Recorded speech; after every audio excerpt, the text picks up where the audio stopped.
It's not enough. Few solid left, but it's not enough. Few that'll really step, but it's not enough. Say you bigger than myself, but it's not enough.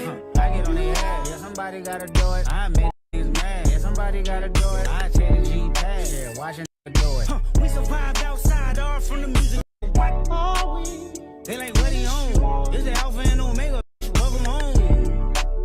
This is not a song, this is a revelation, how to get a nigga gone. I need you a man, baby, I don't understand, baby. Pay your bill and make you feel protected like I can, baby. Teach you something if you need correction, that's the plan, baby. Don't put your life in these weird hands, baby. It's not enough. Few solid left, but it's not enough. Few that'll really step, but it's not enough. Say you bigger than myself, but it's not enough. I get on their head, yeah, somebody gotta do it. I make niggas mad, yeah, somebody gotta do it. I take the G-pad, yeah, watch a nigga do it. We survived outside, all from the music. What? Hey, turn this TV off. Ain't with my type activities, and don't you get involved. Hey, what? How many shit I seen? Send them all. Take a risk or take a trip, you know I'm tripping for my dog. Who you with? Couple sergeants. Hello, hello, hello, hello. How is everybody doing? Welcome to this good old hymn live. The way I'll be fake crip walking in the back because I was getting my whole life. Thank you guys so much for being here. Be sure you are hitting the like button the moment that you enter, and also leave your commentary on our commentary or any thoughts that you maybe had on this film if you've already seen it. And if you haven't, we're about to spoil everything, so don't get in here being cute. I am going to bring out ladies first because, why not? My dog is in the house. King Nikki TV is in the back. Are you ready to talk about him? Hey, Tyra. Yes, I am very ready. Thank you to the audience for being here. Thank you, Tyra. Let's get into him. I'm very excited. another brethren, just my opinion, is also here. He shared his thoughts. He shared his thoughts on this. No, was it hot Satan trash? B, what was it? What was the title on that thumbnail to tell us how you were feeling about him? And are you ready to get into the movie even more? Yes, ma'am. Thank you for having me. I am ready to get into the movie. That title was "Get Back, Satan Trash," because that's a good little description of how I feel about the movie. So I'm ready to talk about it. I didn't think I would, so thank you for the invitation. I thought I was done with it, but I was like, you know what? Hopefully, Tyra can break it down for me because I'll admit a lot of things may have flew over my head that I don't understand. It wasn't an enjoyable experience for me. And so I tried to forget about it. So I'm gonna do my best, but thank you for having me. I'm happy to be back with Nikki, and thank you for everybody for tuning in. Let's do this. Yes, absolutely. B said, I thought I was done. You pulled me back in. I never was going to watch this Satan trash again in my life. Last but not least, coming on out, you love him, you know him. Dom with Screen Static is in the house. And are you ready to get into him? Massive pause. But what's going on? I like what was said before. I thought I was done with this movie. I didn't even really want to talk about this movie when I left. I was like, I'm not going to engage in this. But when Tyra called, I got to make time. So I was like, let's try and have a civil debate about this. But yeah, I don't know. Have open discussions about film anymore? Jeez. That show is trying to be automatically done. Well, I haven't. So okay, we're just going to go because I already see where this is going. Let me put us on up here on the screen and hit it here. And Nikki, I am going to come to you because don't meet your heroes. What were your overall thoughts? Small thoughts. Don't go on a rant. What were your overall thoughts? No, I'm just saying in general for the chat in here because I got slides galore. But just in the simplest way possible, what were your overall thoughts of him? Why do I get the no rant disclaimer? But I will say my simplest overall thoughts. When I say I know nothing about football, I mean nothing. I know as much about football as astrophysics. I don't know anything. So when I walked out of this movie, I literally messaged Tyra, and I think I know everything I need to know about football now.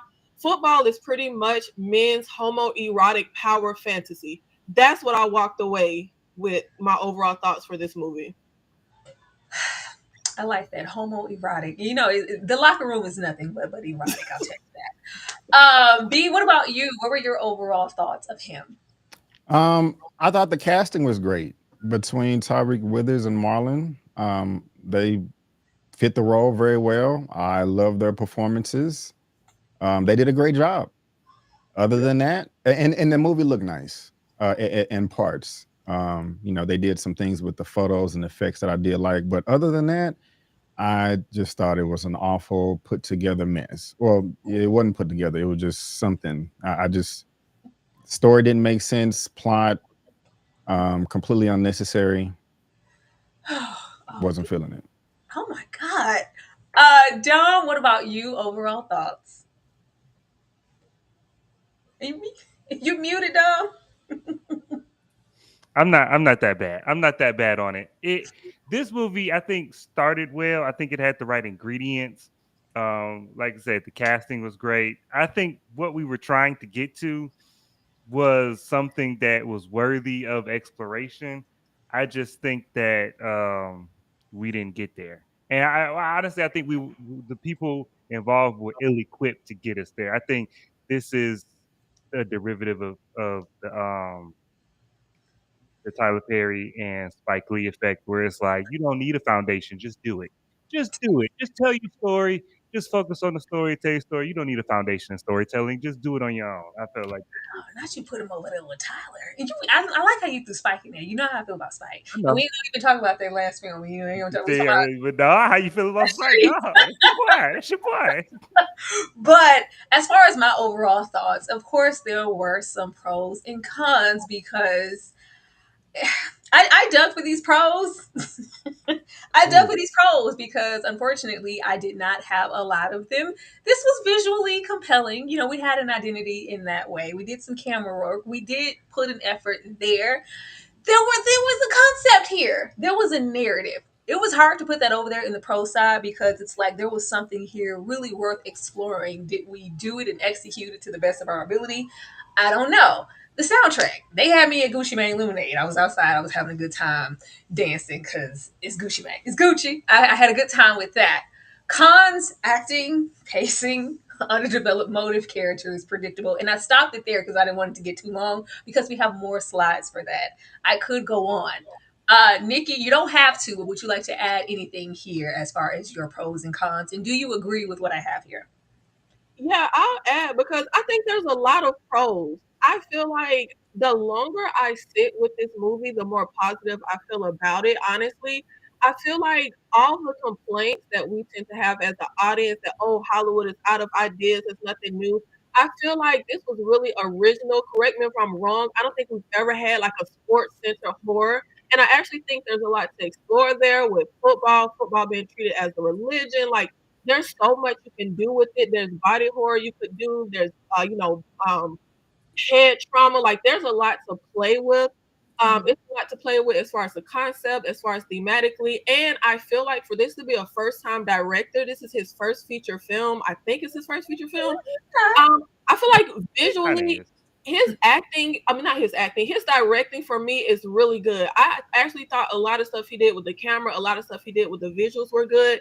Now, I will say it's more style. It's not really anything underneath the surface, but I think there's a lot going on here. The most lackluster thing for me, honestly, is the lead. He was just so flat for me. I definitely think I've seen Marlon do much better dramatically, but I think Marlon did really well with the material given. But I think there's a lot of pros here. I'm excited to see what the filmmaker does next. I don't hate this movie. It wasn't 100% up my alley. I've only seen it once. I love to give it a rewatch, but I think there's a lot of good stuff here. I definitely agree with your cons, though.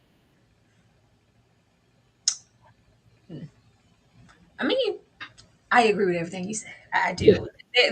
I mean, it was, but everything you said still kind of falls under the umbrella for me for visuals and the concept. I can't kind of give you credit for what you didn't execute. Y'all know I'm a hard critic. I didn't know that until I met y'all, but I am. Dom, don't make that. Dom, since you're making that face, since you got your degree, I'm going to come to you next. Do you agree with these pros and cons? If so, is there anything that you want to add? Well, I want to. I would actually switch a couple of these. So Okay. I'm gonna put visually compelling. Well, I'm gonna take off compelling and put the visuals and put them in the cons. And then I'm gonna take the acting. I'm gonna take the acting and put it in the pros because I think we've seen better from Marlon Wayans, but I think Marlon Wayans did a good job, and I think he did what he was asked to do. I think he executed what he was asked to do expertly, and I do agree that the lead was flat, but I think that was authentic because if you've ever seen one of these, and because if you've ever seen one of these football players right after they get drafted or right before they get drafted, they do these interviews or they do these 30 for 30 thing. They are the most wooden people. Yeah, I mean, you get a few characters. You get an Ocho Cinco, you get a Terrell Owens, you get a prime time. Every you get one or two a generation or a year or whatever. But most of these guys, when they talk about I'm from University of Michigan and I'm like, yeah, throw the football because stop. And so he seemed just like that. He seemed exactly like that. So I wasn't mad about that. But this was the second coming of Belly. This was a music video that went on way too long. The visuals were straight out of like a MySpace music video. This is I didn't like the visuals at all, and they didn't serve a purpose. They didn't. To me, they didn't put they didn't punctuate anything. They didn't give me anything I didn't already have. I did not like these visuals. The cinematography was fine, but like the little the X-ray effect, the filter that he kept putting on, that got on my nerves. Oh, it reminded me of like Romeo Must Die when they would break the arm and you could like see it. Yeah, I was like, like, it gave me flawless victory. It was very I was about to say this is some Mortal Kombat with too much money. They gave Mortal Kombat too big of a budget. If this is what I'm watching. No, but that was cool. It was that's it. The soundtrack though, you can stay in the pro. Yeah, stay in the pro. Yeah. B, what about you? Yeah, so I definitely agree for the visually compelling of the pros. That was possibly the best thing of the movie. The cinematography in this was great. I love that. A lot of dark blacks, reds, browns, and those are all dark colors, but they all stood out. I'm thinking when they was in the compound and everybody was showing up with the photography and oh, am I dreaming? It looked great. The acting though, you have that in the cons. I don't understand. I thought the acting between Marlon, Tariq, and the white lady, was it Julia Fox, I think. Thought the acting was great. They all made me uncomfortable in some way. So I'll give the acting. I in the pros, I agree with you in an infinity % on the pacing. The pacing was awful. And it's not just that, it's just in movies in general. I do not like chapter breaks. I think it is very jarring. The transitions are never smooth, even in my favorite movies. The last time I remember off the top of my head a transition break or chapter breaks that I like was Quentin Tarantino's The Hateful Eight. I think that came out in like 2017 or 18 or something like that. It was before the pandemic. That was, but I can't stand it. And so in this film, it goes over a week. Well, it's not a period piece, but it starts out in the past and then it goes to the present day. Then he's at the camp for a week, 7 days.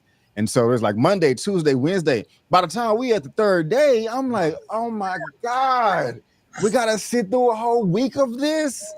Every 15 to 20 minutes, I'm reminded of how horrible this film is and how it just doesn't make any sense. Like, so the pacing was garbage. The concept I will keep in the pros, because if you just want to say like, okay, all of these things that are going on behind the scenes, to which we know there are things that go on behind the scenes, sex, EX trafficking is one of them. I mean, we know that happens, so we know other stuff is going on too. We may not, we got the blank files and all this stuff right here. So the concept is cool.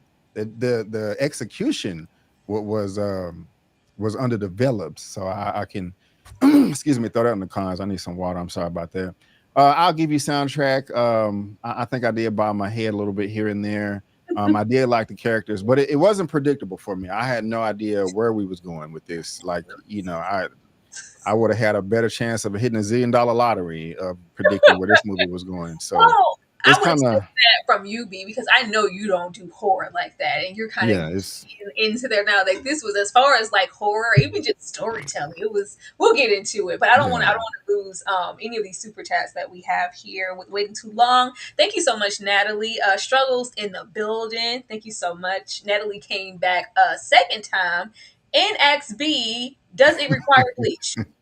Damn near that ending. Yes. I mean, the only reason I won't give it bleach is because the acting was still good from Marlon and Tariq, and I liked how it looked. That photo effect, I did like that. It reminded me of Mortal Kombat. So, I can't. Bleach is just across the board, just ass water. Thank you so much, Demarcus. Was good. King Nikki, Libra season is here. Happy early birthday, Kang. Libra, aka Nikki. Thank you so much, Demarcus, for showing love. Dane is in the house. Said, "Hey, ninjas, never late, Dane. Always on time." And I saw you in the chat saying that you have not seen this. If you were in the Discord like you're supposed to be as a member, Dane, you would have seen it already. Let's move along. Hey, Bree. Thank you so much, Bree, for showing love. Don't start to see. Bree, no, she gonna come in here and correct you every single time. Thank you so much. Demarcus came back again. Him was giving any given Sunday vibes.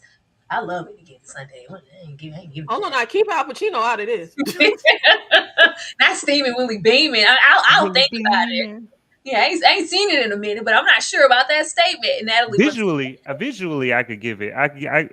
Visually, outside of the stupid filter, I could see the similarities to any given Sunday. Thank you, Natalie. Acting was a pro. B. Avery, was it bleach worthy? Thank you so much. She said it did not require any bleach, Natalie. So hopefully we don't have to break out any. But as is any good film, we start with the director. This was directed by Justin Tipping. And I was familiar with him because some lovely patriot pulled up one day a minute ago and paid for Kicks. And I watched Kicks. I reviewed it. It's up if you guys want to check it out. And I loved it. I was like, this is great. I can't wait to see what he has coming out next. And Kicks is an older film. And when I went to check, I was like, oh, he only did this one film. And the rest of his career kind of resides in television, like The Shy, 20s, a lot of like network direction there. So this is his second film, and they are quite far apart. A lot of people immediately accredited and hated this film just when Jordan's name was attached. It was at a disadvantage just because they saw that there. And it's like, oh, here we go. And at first it was us, and now it's him. Jordan Peele is just acting as producer here, but Justin is directing and writing. B, I'm going to come back to you for this only being his second attempt. It really feels like a first with these films being so far apart. How did you feel he did? For his first time, I really can't knock him. Putting a film together is not hard. I think they just possibly gave him too much creative freedom with the editing. Like, I think this movie would have actually worked if he did exactly what he did, but they tested it. I gotta know what the test scores were. Like, because sometimes studios do that, sometimes they don't. And if it tests bad, they'll either do reshoots or thank you for shooting this, thank you for doing this, but we're gonna take it over in the editing room. Because I just don't understand how someone could have signed off on this. But if this is his first, time out or second time out, it does make me feel better. Mm-hmm. To be honest with you, because it's not easy. I can't do it. So I'm saying Trad. I can't do it. I wouldn't know I wouldn't even know where to start. So I just got to be honest. I think there was probably some anxiety because these films are so far apart. And if you haven't seen Kicks, please go and watch it. You can yeah, I haven't seen that either. You can see inspirations, and because I look forward, the moment I saw his name, I was like, oh, okay, I really love Kicks and what he did with the direction there, with the the lower budget and the acting. I can't wait to see what he does now. But I felt like here he got really ambitious because they are so far apart, and he has something to prove that maybe we went a little bit further than we should have. Nikki, what did you think about the direction? About the direction or the director? Director, the if you've seen have you seen Kicks, the directing, the writing, because he's touching on both. I haven't seen Kicks. I thought this was his debut. I thought this was his first feature film. But I feel like I got a lot of faith in him. Like he's not someone that I'm like writing off. Like I'm excited to see what he does. This may not have been a home run, but it was a big swing. Big swing. Sometimes you don't make them. At least he tried something different. I think he has a lot creatively to offer. I think he definitely has a lot of technical ability. I think maybe he should let somebody else write. I don't know. Like maybe this It was three. direction. It was there. It was two other writers. I think it's three Yeah, writers. You know, it was all the co-writers didn't do good. You know, they were supposed to come in and tighten up the script. They didn't do that. But I just feel like I don't know, and I would have to see Kicks to know maybe he didn't play to his strengths with this film. Not everyone can do, like you have to play to your strengths. Certain directors we go to for like certain things, they're good at certain stuff. They let other people take the reins with certain stuff. Like B said, maybe like the editing makes a huge difference in films. Like it truly completely changes so much with the film. So I feel like people's getting on my nerve calling this a Jordan Peele, movie. It's monkey paw, y'all. Calm down.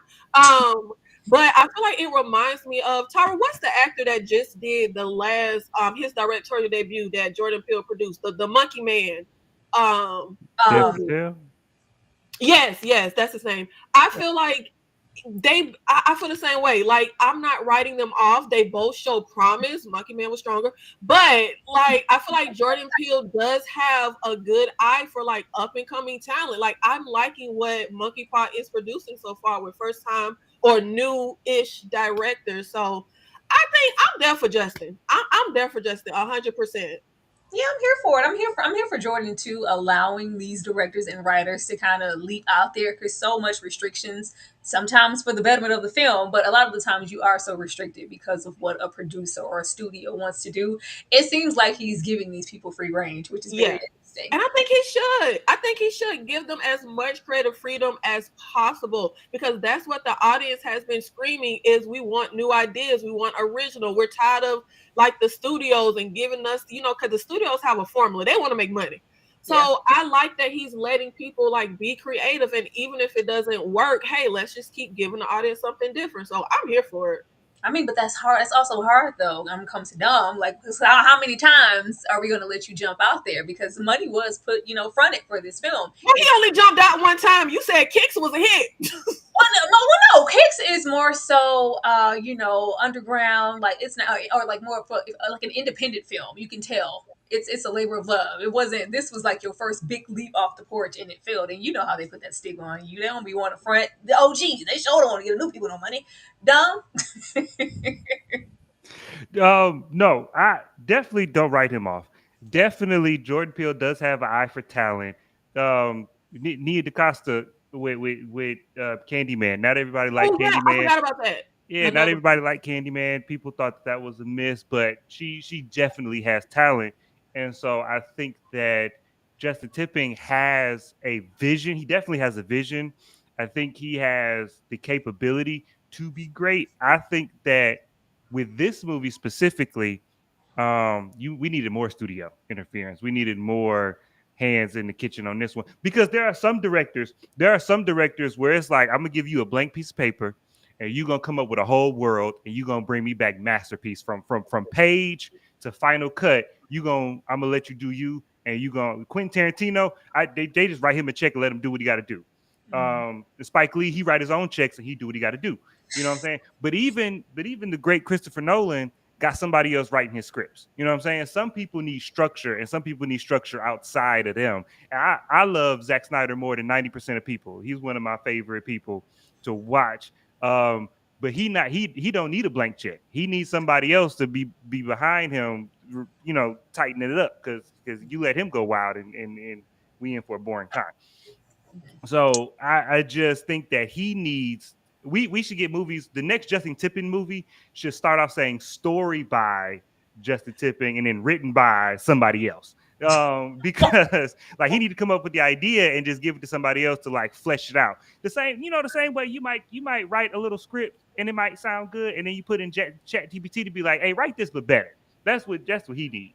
And so, but I got faith in him. I got faith in this guy. He gave me enough here because this movie wasn't trash. It's been higher profile directors that have given out worse movies than this. I'll give you And that. so and so he definitely I'll give him another chance. I'll give him another chance. Yeah, I will. Most definitely. Thank you, Jay Buggin. They needed to add more scenes, show more of his family, also ease us into the crazy. If they would have eased us into the ending would have felt better. I do agree, Jay Buggin. We gonna get into all of that because it just it I I really wanted this movie to be great. I'm sorry, I'm disappointed. I'm trying to conceal it and just have a review, but man, this really could have been a contender, and it's just unfortunate that it didn't show up in its best way. But as far as just inspiration, just to give more background, as far as Justin Tipping, because I don't know, I am not an avid, I get into it a little bit, but I'm not a football watcher like that. But this story was inspired by the GOAT, Tom Brady, and some of those things. But I think a lot of it was these gentlemen we have here, if you're familiar with something like an Aaron Hernandez and some of the cons that come along with playing this sport. And I feel like we were trying to get into because I had that man in there watching. I was like, let me find a man. I need a man who knows football, who watches it. I want them to watch it. I'm not going to be impressionable or say anything. You saw it and you got what? This man watched it and said, yeah, that wasn't about football. That ain't had nothing to do with football. I was like, well, did it not? B, I'm gonna come to you as a if I and I don't know because I know because you be over there with the Cowboys. You be over in the football streets. Yeah. When you watch this, did you get the inspirations of something like a Tom Brady that need to want to be the GOAT status and all that, what that carries, things like CTEs, concussions, legacy, rituals, things that come along with that sport? Because somebody said, this ain't gonna do football. Yeah, I definitely would, but I wouldn't necessarily tie Tom Brady to it. I'm not saying that it's not based on it and linked, but when I was watching it, I didn't say to myself, oh, this is, mimicking Tom Brady, emulating him. You know what I'm saying? It probably was, but I'm a casual, sports fan. I'm not a diehard. I will tune in on Sundays and Thursdays and all that, but if I miss a game, I'm not tripping either. You know what I'm saying? So, I just want to throw that disclaimer out there. But yeah, football was the skeleton, but it wasn't the meat and potatoes, Yeah. So I mean, this could have been, you could have had the same movie with any sport, with any activity. They just chose football, and there's nothing wrong with that. I think it's smart to use football. It's a popular sport in America.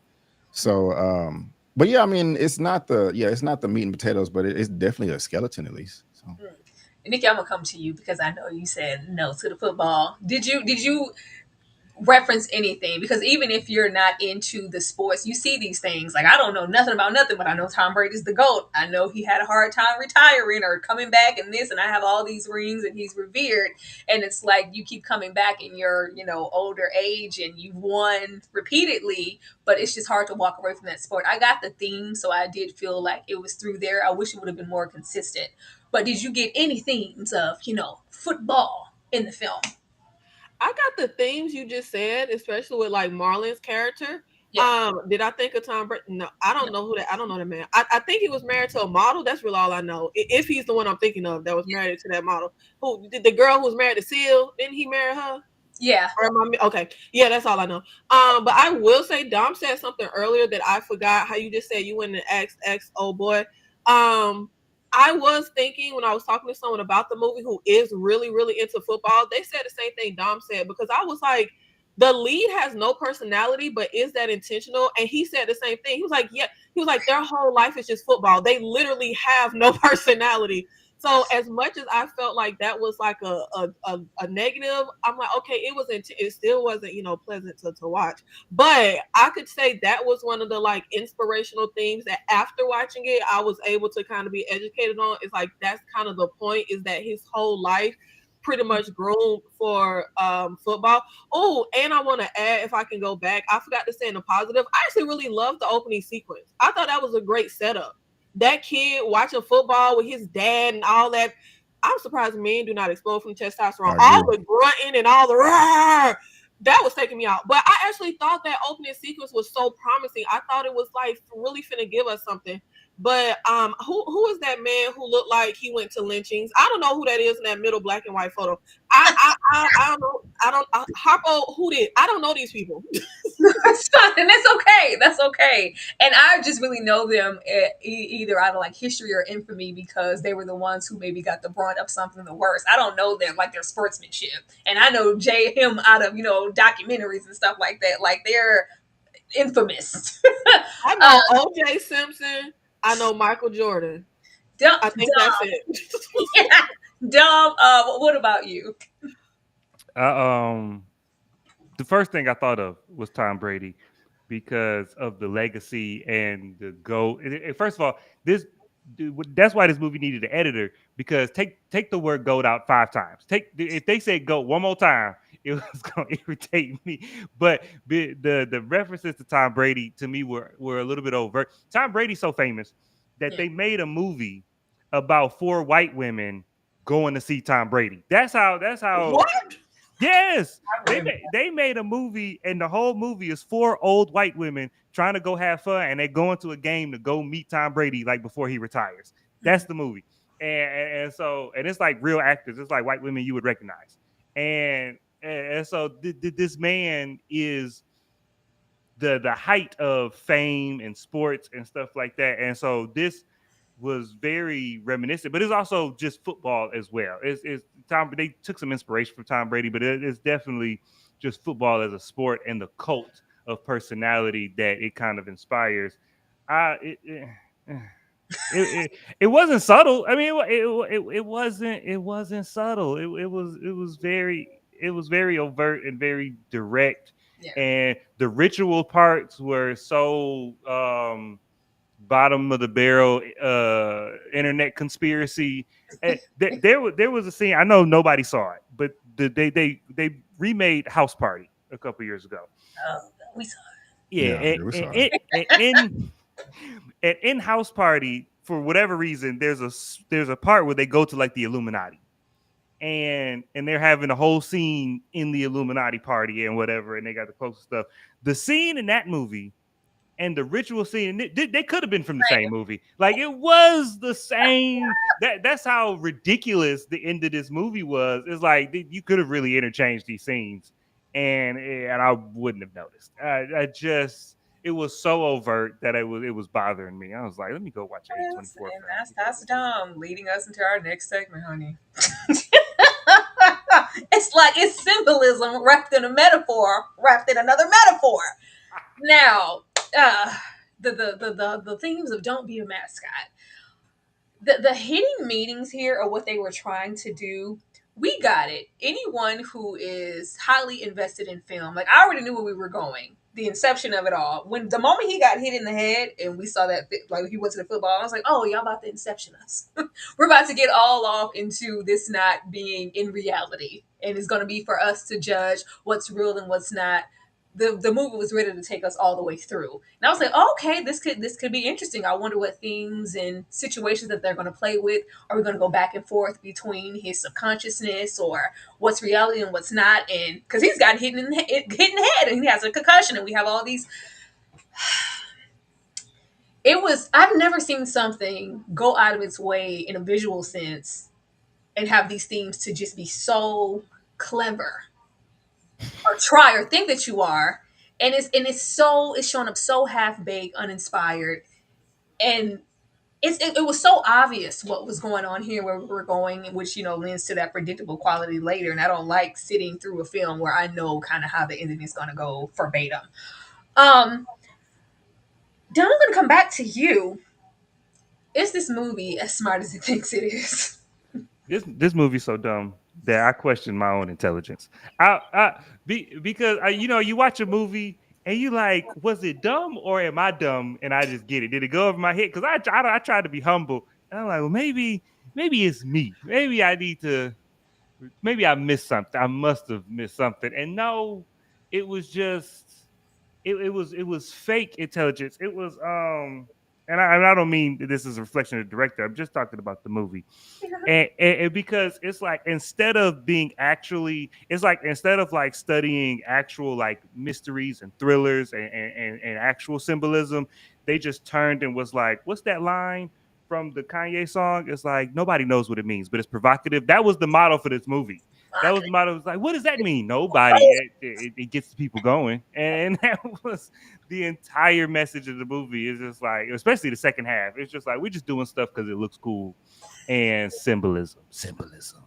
And it was fine. I'm here for the symbolism, Dom, but it's I was with B in that sense of if we're gonna be over here and basically turn this into a full blown Brady, the ones before, we have all of these effects of football, and then we get over here and it's like blood sacrifices and rituals and how much you're willing to sacrifice, and we're feeding the beast and feeding the gods, and we've been doing this for centuries, and your daddy's cousin's daddy playing football.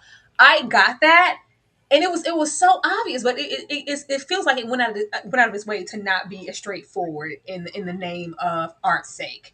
It felt pretentious. It felt like and not even good pretentious because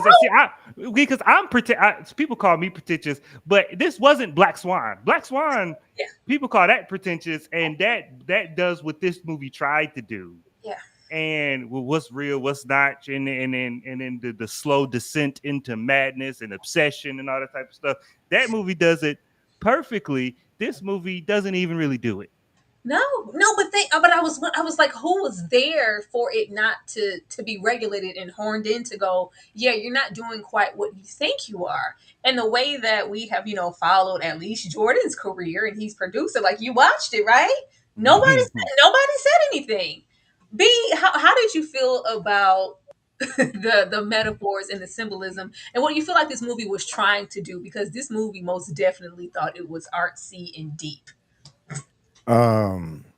That's why I kept saying the word unnecessary, because you just, I mean, that's it right there. It just, I mean, it didn't add anything to it. It just made it worse and more confusing, and that just goes back to the execution.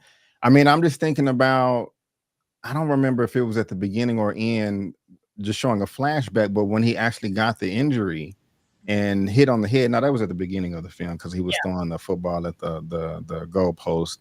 The figure that hit him in the head, I don't know what that was. It looked like, and I'm not trying to be funny or facetious or anything, but it looked like a old school samurai, but then with the goat head with the horns. But I don't know what that means. I mean, why couldn't you just have a random person committing gang violence and still commit the same crime? You know what I'm saying? Like, at the end, we've been grooming you since you was a child. I mean, if I'm jumping too far ahead, reel me in. You're fine. No, I put that here intentionally, and I use this photo because this is the second time, and we know what's happening with the whole injection situation. So, More and more he's injected, he's slipping away and descending further away from who he was when he got there to sacrifice. But the initial mascot, I thought that was up for interpretation because we do have those themes of don't be a mascot. Because I'm assuming that meant that the mascot was probably the lowest of the totem pole as far as the representation for the team. I'm not the mascot. I'm the damn quarterback. Mm-hmm. Got that. And I thought that this mascot or entity or whatever coming along to hit him in the head was supposed to represent his subconsciousness in this injury or this concussion or whatever, kind of stopping him before he pushes himself, further away. And this was I think maybe he had just got the first injection here or maybe the second, I'm not sure. But it's like, hey, remember, because we keep seeing the visual of that scar. It just keeps, bleeding and contracting. And we need to restable and do this. And it's like you're pushing yourself. I thought it was literally supposed to be a hit in the head, like snap back into reality. You don't need to do this. That's what I got, but I could be completely wrong. I don't know. That was so stupid because it was dumb because one, he hit him with a sledgehammer. That was a sledgehammer you get from Home Depot. The rest of this movie is a fever dream of the afterlife because that man is dead. But you can't do that. I tell you, I can't do that. I thought, which I was waiting for, which would have been cheap, but it would have matched with the same cheap themes of this film, that we were going to go back and retread. Okay, this is what was going on subconsciously with him and him being off on this concussion. Maybe he was out. Maybe this was a whole delusion and he was actually doing things in reality according to that would have been cheap and basic too. I'm not saying that would have been better. I'm saying you should take that whole sequence out. If you needed a narrative vehicle for him to get to Martin Lawrence, because that's all that was. That was a narrative vehicle for one, his mental state to decline, and him to get to Martin Lawrence. Those were the two things that they. Martin Lawrence.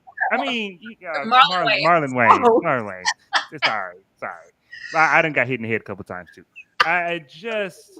You could have just had him get hit on the football field. You just have a Warren Sapp looking mug, just sack the mess out of him. Give him actual CTE from playing football, and then it's like, how bad do you want this? And This they is never the- Please let me tag me in, Coach. I'm sorry. yeah, I'm just- please. yeah, They never- on top of that, Tyra, on top of what he's saying, they said that they have been grooming him since he was a child, right? First of all, why? Was he some 7-year-old all-star? Prodigy. But I mean, like, did they have? I'm serious. I'm not trying to be funny, but at the end, I'm trying to put this together. I'm like, why was they doing that? Like, what events went down for them to like, okay, we need to look after this guy right here? And then if that's the case, they've been grooming him since he was 10 years. Why ruin a 10-year investment by risking killing him? By hitting him over the head? What if he died? Then your 10 years of work would have went down the trash, and you could have just simply had him but spring his ankle on the field. But you want to hit him over the head with a crowbar? Just ask him to sign the contract. Who doesn't want millions of dollars, fame, and fortune? Hey, bro, you down on your luck? We got a spot over here on the Saviors. Okay, we're gonna give you this amount of money. You're gonna get this, and this. Just sign the paper. Cool, mama, we made it. You don't gotta cut your bar. You don't gotta, do the barbershop no more, home brother or nothing. But instead, they want to put him through a boot camp and give him drugs.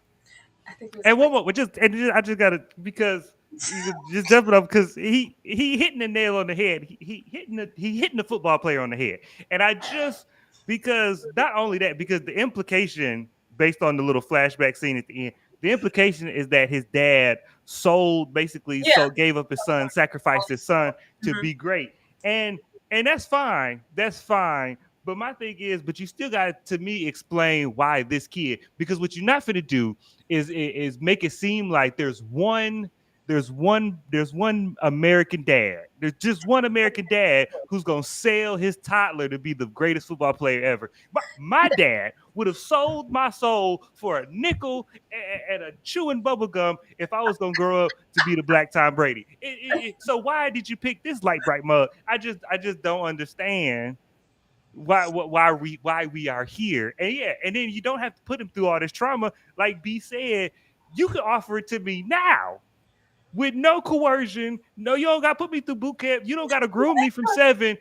Sign on a dotted line, and all your dreams will come true. We just need your soul. Cool. There are plenty of people that would do that. I'm sorry. I just gotta say one more thing. Oh no, it just slipped my mind that quick. Never mind. What was I about to say? I'm gonna go to you and B to answer that question. I think because without that, we don't have a film. They wanted us to think in this film that this is a ritual that we have every chosen person who might have the possibility to be the GOAT. Thank you. You made me remember. Prove yourself. You may remember there is a movie that came out a few years ago. I'm pretty sure you saw it, Tyra. It's a bunch of white people, but it's kind of like a horror comedy. But The Blackening? No, not The Blackening. That's black people. But this one here, a couple gets married and they gotta kill somebody before like the dawn comes. Ready or not. There you go. Right good. there. Okay. I actually like that movie. That's a good now, this movie would have worked maybe if it was 30 to 45 minutes longer, but we got a chapter or two on the antagonist side of them speaking with the devil, like, hey, we've been for the past 80 years, y'all have been the billionaires on top of the saviors because of your relationship with the devil. It's that time. You got to pay your tithes. Okay, it's another 10, 15 years.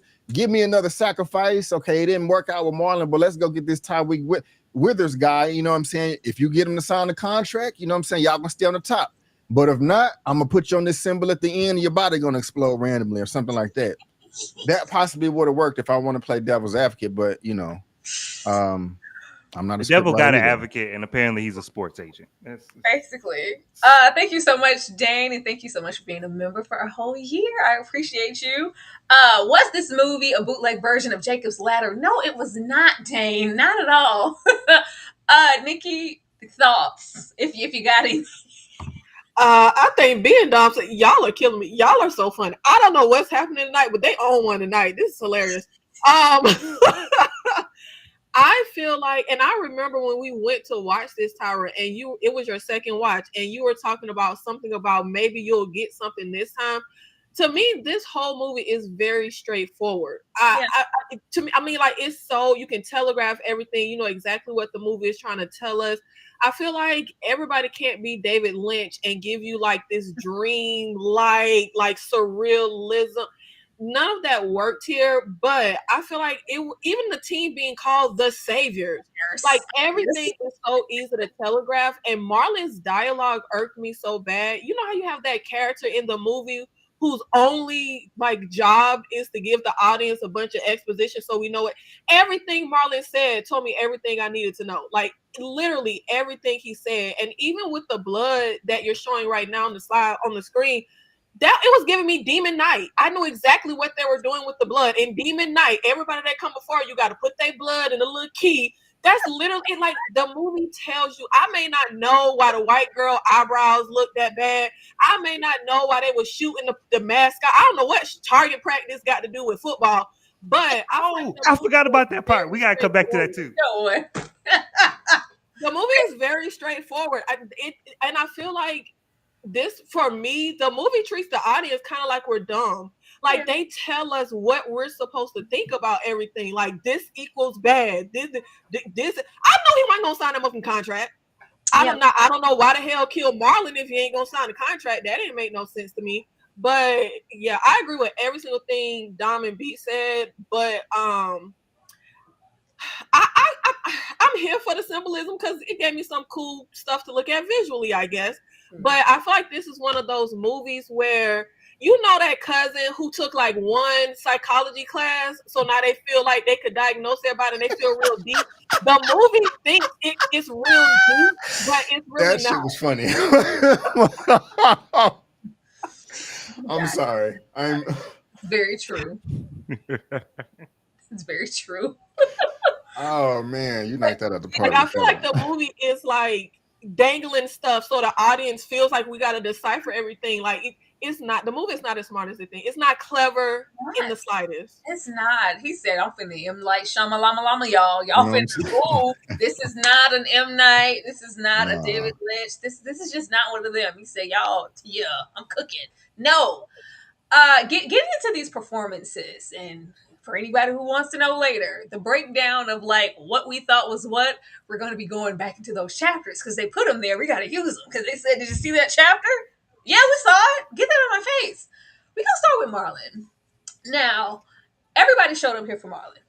We showed up here for Marlon. When you saw the trailer, you said, oh my goodness, it's Marlon. But it's not just Marlon in the capacity that we normally see him. Y'all know where Marlon resides. He resides over there in that funny comedic space with the rest of his family. It's rare that he goes and takes on a dramatic role. Not only a dramatic one, but clearly they didn't save too much for the trailer. You're the villain. This is horror. Oh, okay. We're finally going to get that. Now I have these, a couple of things here where Marlon got more dramatic. We have him here in Bel Air in Respect. But for me, and anytime I reference, like, I hope we get a moment with Marlon for him to be, really dramatic, is Requiem for a Dream. I feel like that was the top tier of him delivering what he could outside of just being funny and comedic. But with that being said, and me getting into why I maybe felt like the acting was an issue for me, Marlon did not do bad here.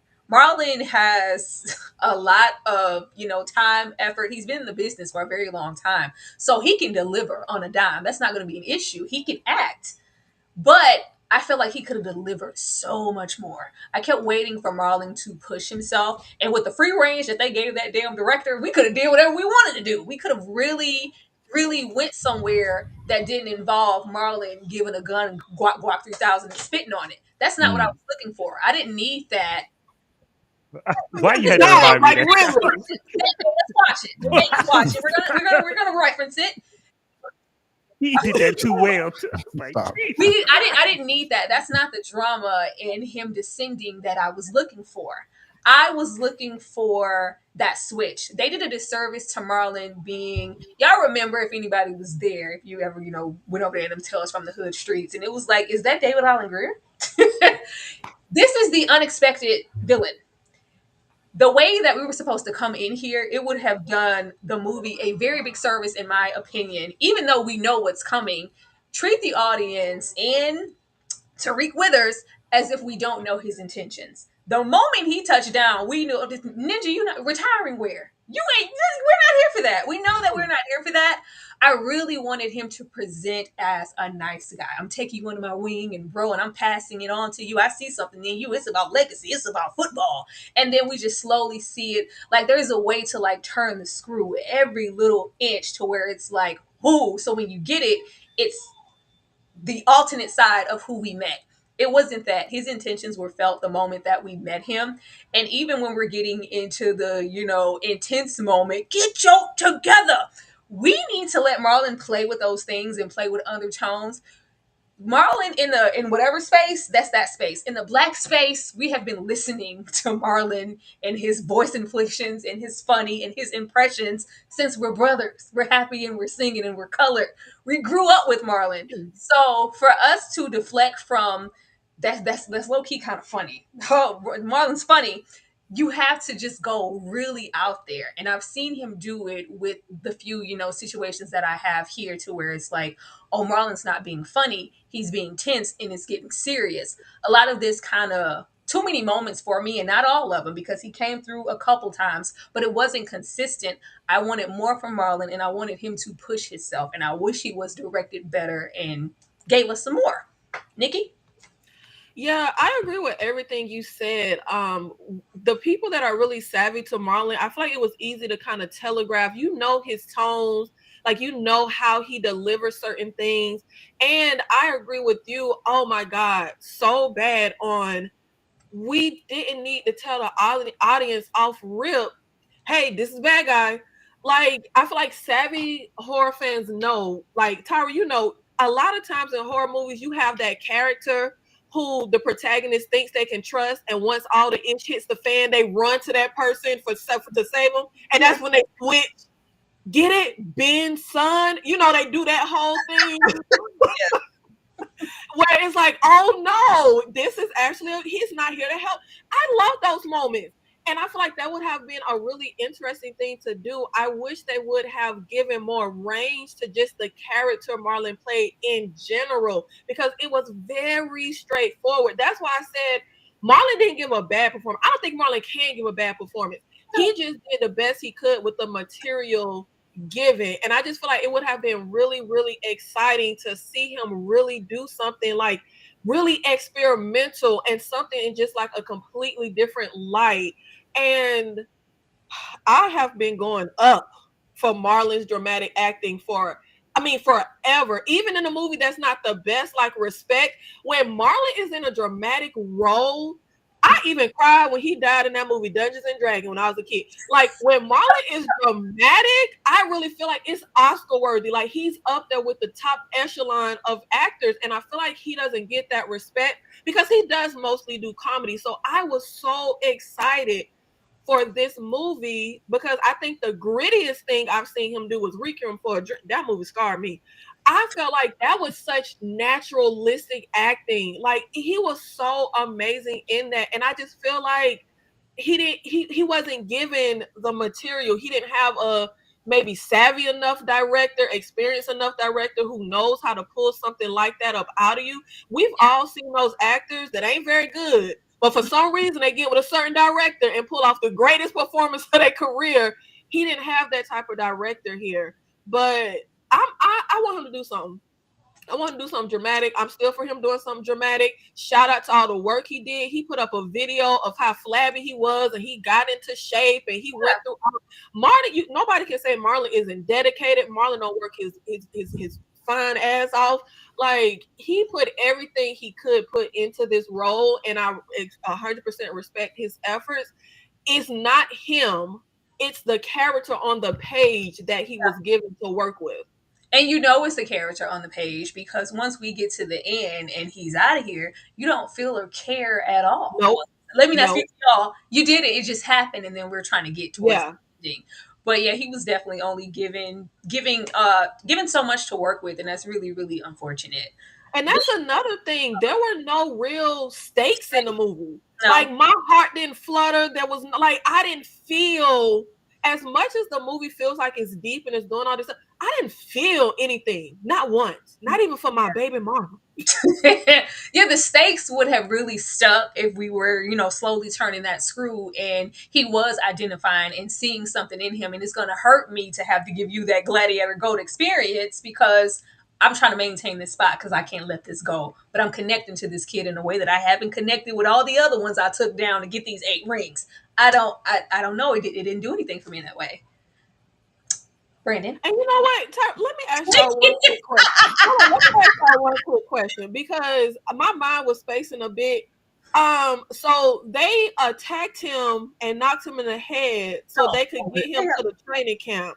Yes. But isn't Isaiah White his favorite football player? Doesn't he want to play for this team? Why did they have to trick him? When he have I'm going to stop y'all here. We're not going to fixate on that moment. They wanted us to get through to this camp so we could go through the motions. We couldn't just present him with an offer. I just want to make sure I'm not crazy. I think that this is a ritual, and everybody who came before Cam, we do this. Got hit in the head. Yeah. Whatever they need to get them there, we do something. But that's just what they wanted to go with. That's why we needed some help. Brandon? Well, yeah, I mean, there you go. That's what we were saying earlier. That's the point of why this made no damn sense. And the writing was trash. It is trash. But as far as Marlon, I like him in both comedy and dramatic. I don't prefer one over the other. Please don't unsubscribe, people. I have not seen Requiem for a Dream. I've heard nothing but great things about it. Don't watch it. Yeah, a lot of people also follow with that, said that it is crazy. So I was like, ugh, I'll just take your word for it. But it doesn't matter to me whether he's being in a funny role or a serious role. I will say there's been more comedic roles that I didn't like more than dramatic roles that I didn't like. I don't think there's ever been a dramatic role I didn't like, but I think one of his last movies on Netflix where he was like triplets or quadruplets or something. That was awful, but something like that. Yeah, that was I didn't even finish it. I tried like 2 or 3 times, but yeah, I agree with everything y'all said. But I still liked him. He was one of the better again aspects of the movie to me. So I just I agree with what y'all were saying, but I wasn't over here like, oh my God, if only he would have had this, it would have been that much better. I was fine with it, so I thought that this was going to be Marlon's moment because so rarely do we offer him anything that aligns range. So when we have Jim Carrey in Eternal, Sunshine of the Spotless Mind or Adam Sandler in Uncut Gems, it's like, this is their moment. Like, ooh, I see you. I never knew that you could offer this. Like, we know, but Marlon, I don't think has been presented in a way to a broader audience to where everybody knows. And I thought I was hoping that this would be that. Yeah, my expectations was much lower than yours. Just as like the movie as a whole. So, I walked out surprised, like, oh, I thought it was gonna suck, but Marlon was good. So I love you, be for real, duh. First things first, I want one person. I just want to find one person that puts sauce on all my accomplishments the way Nikki put sauce on Marlon Wayne's career. Because he's definitely talented. You will not find a Marlon hater over here on my side. But at the same time, he could be up there with one of the best. Be easy. Be easy now. We could get a man his flowers without manufacturing AI flowers. It's cool. It's all right. Dang, God dang. But at the same time, I feel like what he could have done if he had a better script and better direction is, like you said, the transition. Because when we met him, not the first meeting, because that was telegraphed to hell, but like that first day of training camp and stuff, I thought he did give that fun. We just out here to throw the football around and test your limits. And then, but the switch flipped too quick. And then we didn't get a gradual progression, and which would have been cool to play with, because in football it's already aggressive, and in football, if we were out here doing that, we are going to yell at each other, we are going to get aggressive, we are going to be that. And so it would have been fun to see him kind of do that, and at first it seems normal, and then it just starts to slowly but steadily be like, actually, where's the line? And then, because you get that, one, you get that with football in general, and then every level of football you go up to, when you go from high school to college, and then you go to college to pro, there's a shift in the expectations, and you have to find a line. In the movie, it would have been cool if you had to find the line between what is, all right, I'm going from college to the pros, and that's just what comes with it, versus this is weird. Like him discovering that would have been a cool progression. And Lord knows I'm advocating for more stuff in this movie that was too long. But honestly, and I know B said he really liked the beginning. I think Nikki said she really liked the beginning as well. Like to me, we could have cut all that out. To me, this movie should have been structured a little bit more intimately and structured. I was expecting Martin Lawrence to be like Oscar Isaac. Why you calling him Martin Lawrence? Yeah. God dang! All y'all black folks are black. Now, the reason why just real quick, the reason why the beginning worked for me is because I thought that was heading in the direction to where he was kind of programmed or brainwashed as a child by his father, that you have to do this to go through this pain to be successful. I thought that was the direction that was headed, but it didn't really work out. Yeah, they set that up and then didn't do anything with it. They did nothing with it. His motivation this entire film, which of course we'll get to, is his father. We needed that little brief moment of.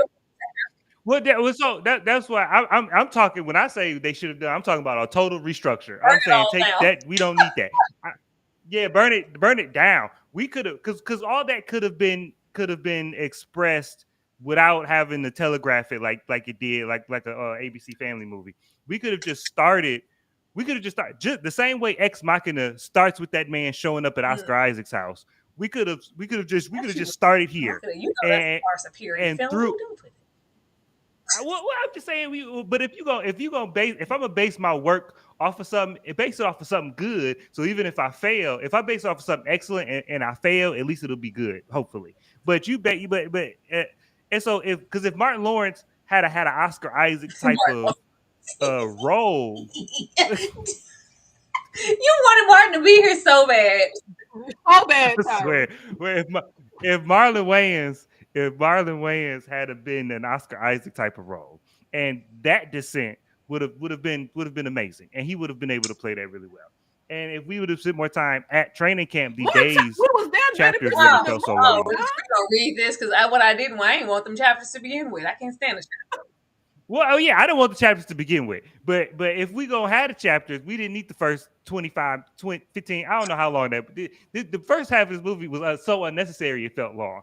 I didn't need, because the family didn't mean anything. The girlfriend didn't mean anything. The best friend, cousin, homie didn't mean anything. None of these people mean anything, and so they had no weight to the rest of the film. So they didn't. Well, we needed the girlfriend because Marlon had to say killers don't care who feelings they hurt. He had to keep reiterating about the killers. So we needed the girlfriend. We're gonna read these super chats. We needed those things. Those are his motivations, even though they don't make them prevalent in this movie at all. They don't desire for us to hear about. He didn't seem motivated. He didn't seem motivated. Because I love my family. I love my family. It's family. I love my family. And you're saying it, but y'all didn't do anything to make us feel bad.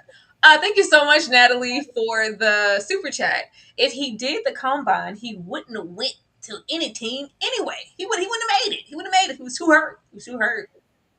No, he's saying he would have went to any team. Like he would have went to anybody. Not.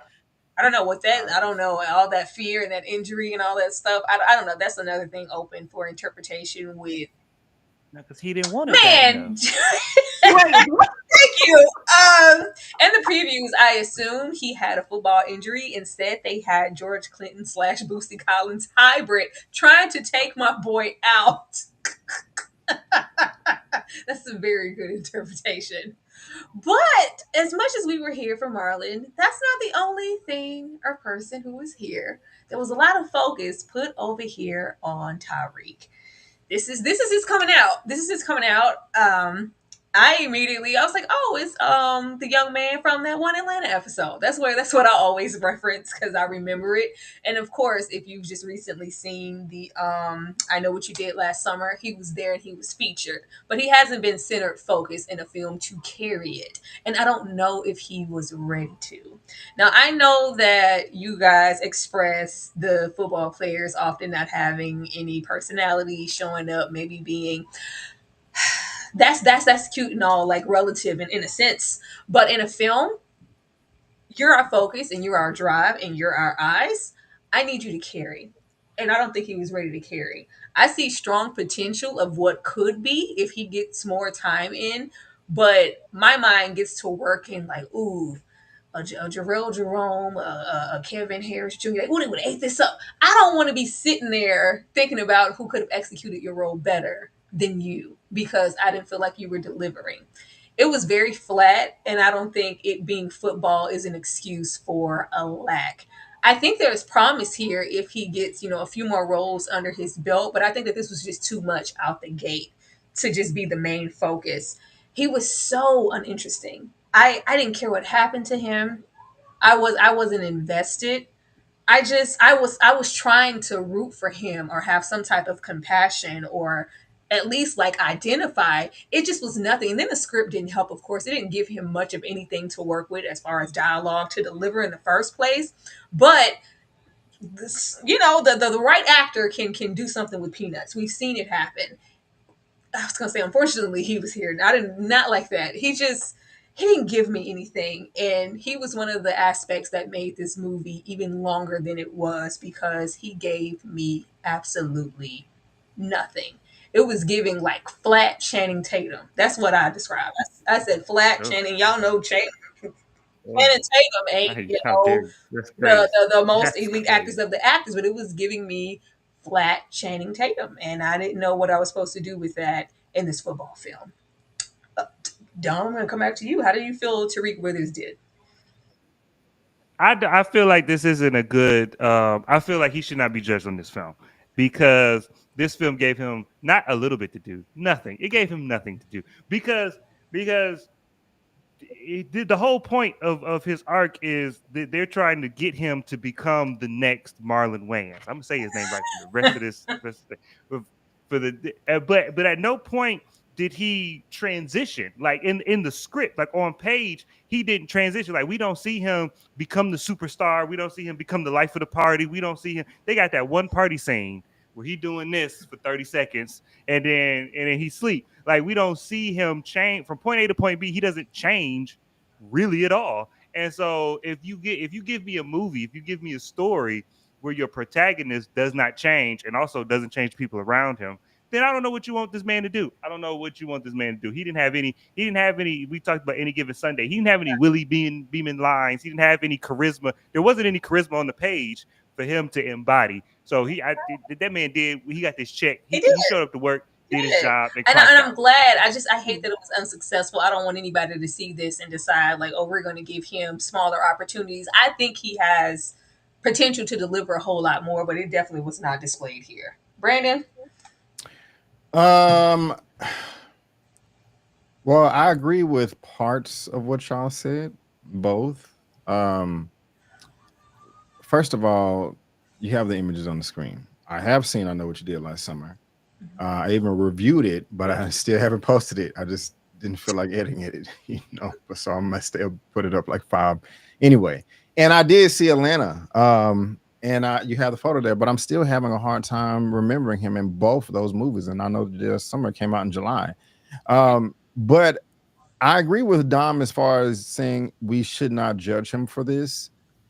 Because to me, and this is why I disagree with you, Tyra, respectfully, I think he did a great job. I think for the, I guess the co-lead of this movie, I think he carried the film well. He wasn't at the forefront of all those other films and episodes, but for what he was given, which Dom said, nothing. I thought he did the best that he could do. And also Tyra, I wasn't looking at him just like, you know what, if so-and-so got this role, it would have been so much better. Like, I don't know, whoever, you know what I'm saying? I just didn't feel that way. I like what he gave us. I didn't care about his character, but I didn't care about the whole movie. So it just wasn't him. Again, I just go back to where the visuals, him and Marlon were the best things about it. And I don't. This very important point. The only thing I did not like about his character was at the very beginning when he was doing the press conference. He seemed like a really cool, calm, collective guy to where he just had that mental toughness and was able to cancel out all of the noise, all the social media, all the haters. Just like, you know what? I know these chicken heads out here, and I'm not gonna get caught up. I'm just gonna focus on the game. I got an opportunity to get back in the combine and go to say I'm gonna stay focused. But then it was a complete 180-degree shift when he was about to do another interview, and the friend or the brother or whoever was trying to cut his hair, and then his mama was getting on his nerve, and all of a sudden he was just like, "Oh my God, there's too much going on." I was like, "Whoa," that kind of came out of nowhere. That's the only thing I didn't like about his character. But other than that, I just thought he was fantastic. Well, and it just I might be misremembering because I didn't care, but the two interviews were on opposite ends of the accident, right? The first interview was before he got hit in the head. Good right? point. I see where you're going. Yeah, I think so. That's the only. That's the only. There you go. I'll give you that. I'll give you that. Yeah, that makes sense. I'm going to come to you because maybe I was equating Tyreek with the film because I thought this was just as shallow as the film that he aesthetically fit this role. He looked like physique-wise, he looked the part, and that's why he got the part. Yeah, I definitely agree with you on that. I don't know what potential you saw. I didn't see any, and I really would like to like this young man. We come from the same city, but I know what you did last summer. I liked him fine as part of the ensemble, but forgettable, completely forgettable. And then here, these are the only two places I've seen him. Boring. Like, I mean, just lifeless. He reminds me. Anybody who watches my channel knows the number one actor I cannot stand is Common. Common cannot act his way out of a paper bag. Wow. He's stiff. He's lifeless. He's one. No, Common gonna say every line in the same damn tone in every movie. And that's what this young man was giving me. It was just so, I was like, can you say something different? It was just, give my man some help. Give my man some help over there. He's dying over there, yo. He's dying. Like, literally, like. Y'all stupid. Are you sure? Is he dying? Yo, you can go better than that. Yo, he's dying. Give my man some help, yo. You're crazy. Okay. You sure? Nah, y'all putting a lot on it.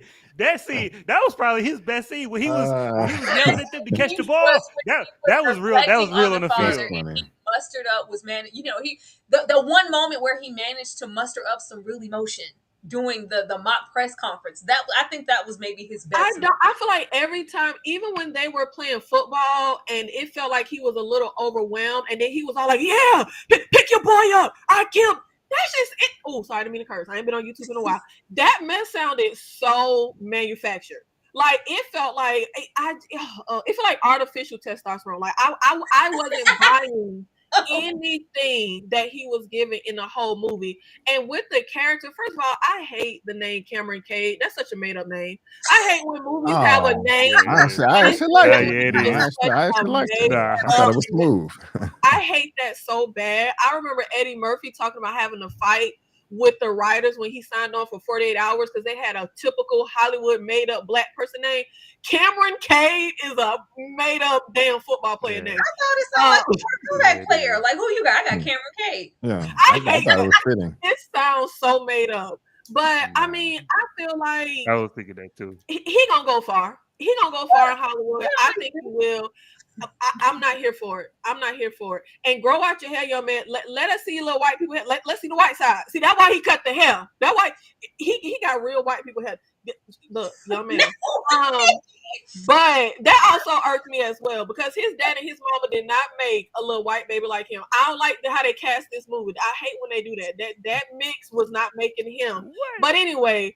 Shout out to this young man. I'm sure he'll go far. I'm not here for him. I've seen him twice, and I don't ever want to see him again. I'm so sorry. God forgive me. Not ever again, Nikki. Oh God. I already got to sit through Common because they cast him in the best stuff. I'm not sitting through this young man.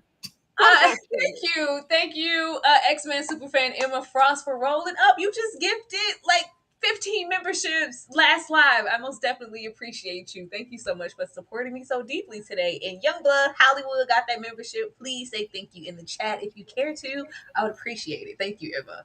That was a hard pass, Nikki. Like, no, I never want to see him again. I don't, and I'm so sorry. I feel like there's something there, so I'm gonna keep watching. But it just wasn't here. He literally gives me he gives me mediocre white. You know how we get the Dennis Quaid. Dennis Quaid is such a boring actor to me. I feel like you can replace Dennis Quaid with any actor, and you're gonna get that. He just gives me nothing special. There's no pizzazz. There's nothing where I'm like, ooh, my eyes are going.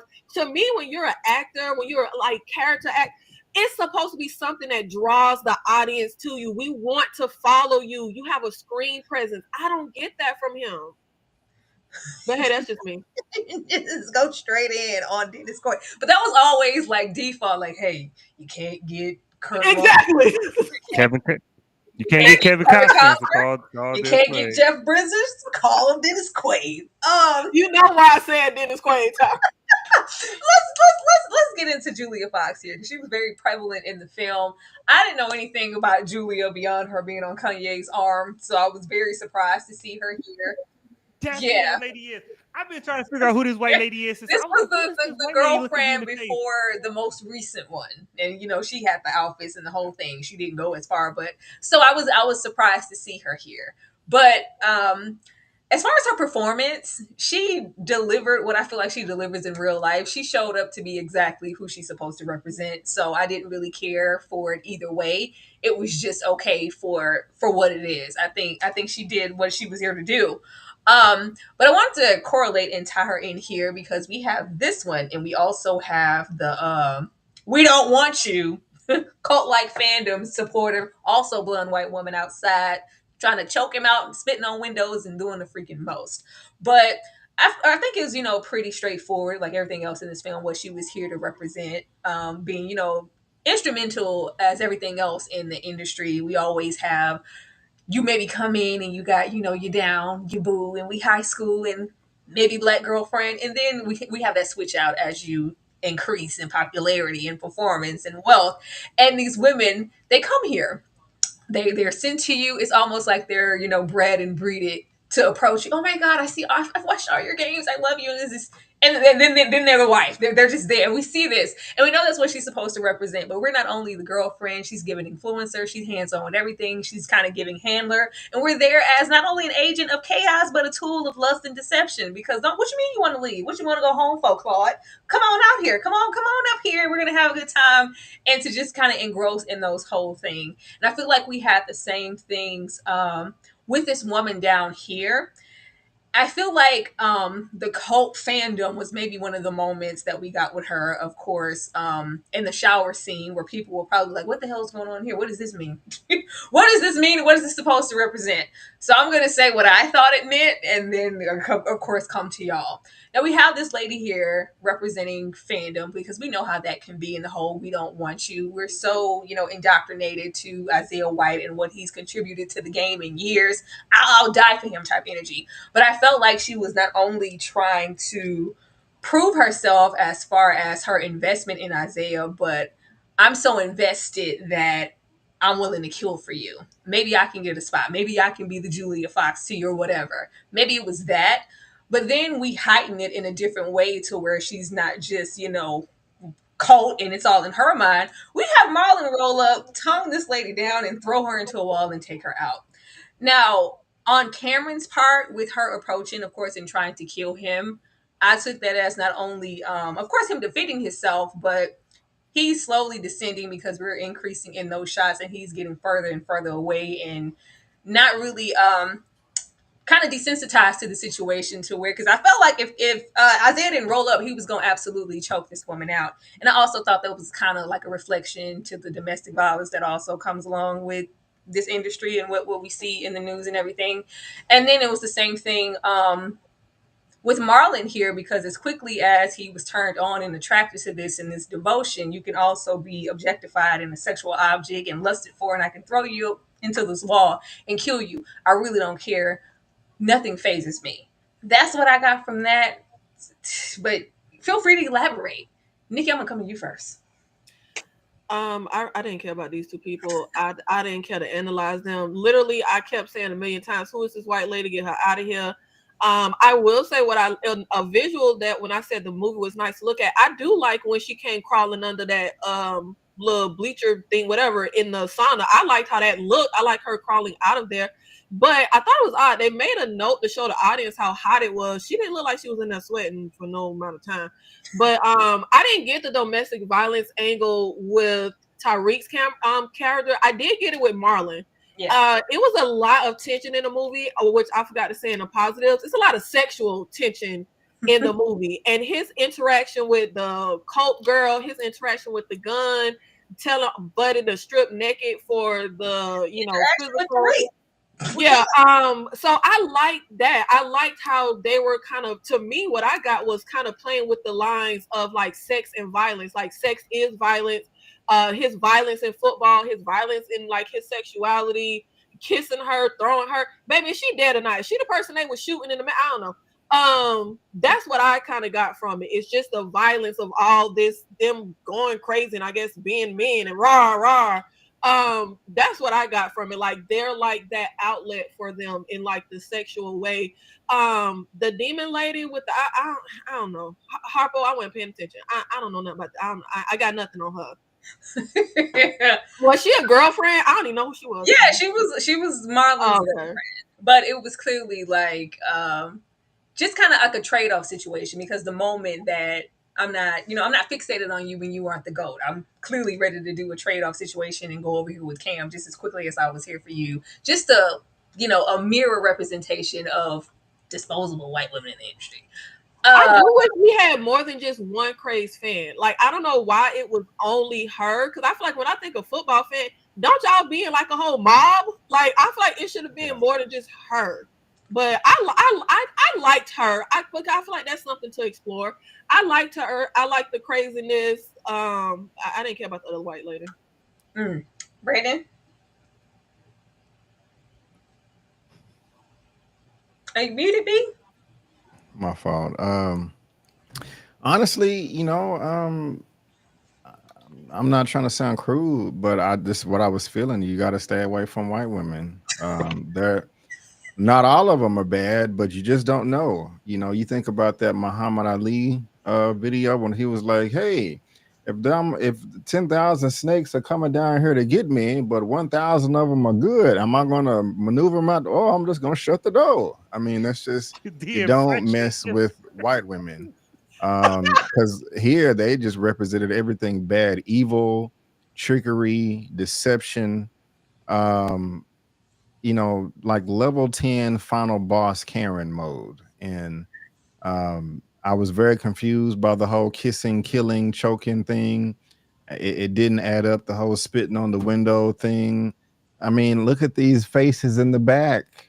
Like, this is not an enjoyable experience at the theater. Why do I want to look at that?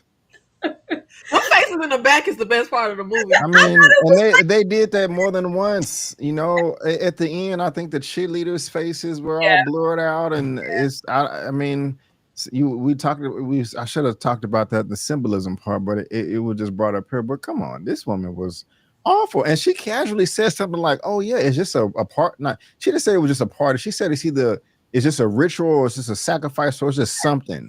Literal, it's a sacrifice. Yeah. And I was like, you just said that like it's like taking a shot or something. Like it's just a vodka, like it's obvious, because I think they wanted us to think or know at that point. Because even here, the fact that he would even choke this woman out, that's not the Cam that we met before. And it's like, oh, he's got that Isaiah blood and he's descending. I don't know what that whole thing was about. Are they on the same team? Are they on opposite team? Why did she sign up for sacrifice, I guess, but it. And then we got, now that we're talking about sacrifice, I know the white woman is on the screen, but we got to talk about the football to the face thing. Oh yeah, of course. Okay. But yeah, white women, you gotta keep your guard up. Dumb. This just keep your guard up. That's just uh, my this the red hood lady, the clan lady. She was the cool. She was the part of the movie where I keep saying there were aspects to this movie that had the musings of something interesting if explored, but we just kind of like introduced interesting things and then didn't explore them because when she the crawling out was like you said, it was a cool scene. It was well shot. It was great logistically and from a blocking standpoint and a lighting standpoint. It was visually great. How did she get in the house? Because if she could get in the house, Thank you. if she crazed fan and she could just get in the house at will, or is she so crazed at the thought of Isaiah being replaced that she's now more motivated to get in the house? I don't know. We didn't talk about it. We didn't How explore. Marla was acting, I thought he let her in. Right, exactly. I don't, and just That's what I thought as well. hide under here for an hour, and then when I leave, come out. Okay, Stupid. but the right after that, the kissing and then killing, the kissing and then throwing her. I thought that was, and maybe I'm putting too much sauce on it, maybe, but it seemed like a commentary on fandom and how, like from the fan perspective, we idolize these people, but in reality they don't care about you, and they don't know you, and they don't care about you, and they will disregard you at the earliest convenience. And I felt like that was an expression of that. It's like, yeah, like, because especially in football, I mean, it happens with any famous person, but Jesus Christ, you football fans will live and die by somebody with a number on their back, and just think that they is God's gift to the world, and then the moment they get on, they Leo ask for a white girl, and it's happens. It happens every 15 years. Every 15 years, they find somebody new to idolize. Then they get old, they get rich, and they don't care about you no more. They didn't care about you to begin with, but now they got rich and old enough to not have to pretend anymore. And now your heart is crushed, and it happens every 15 years. And I felt like that was an expression of that. The Julia Fox character, it was that, as much as I'm gonna give the credit for that commentary on the crazy lady, the white women are evil thing, and then the I felt like this movie was so on the nose that they should have just stopped the movie and played the Shannon Sharp clip of Cat Williams talking about you get traded in for a weird looking wife like that. They would, because that's all they were. That's all we were doing. We weren't being subtle about it. We weren't tiptoeing around it. We were just I like, wanted yeah, Dr. Umar to lean in. Stay focused, brothers. yeah.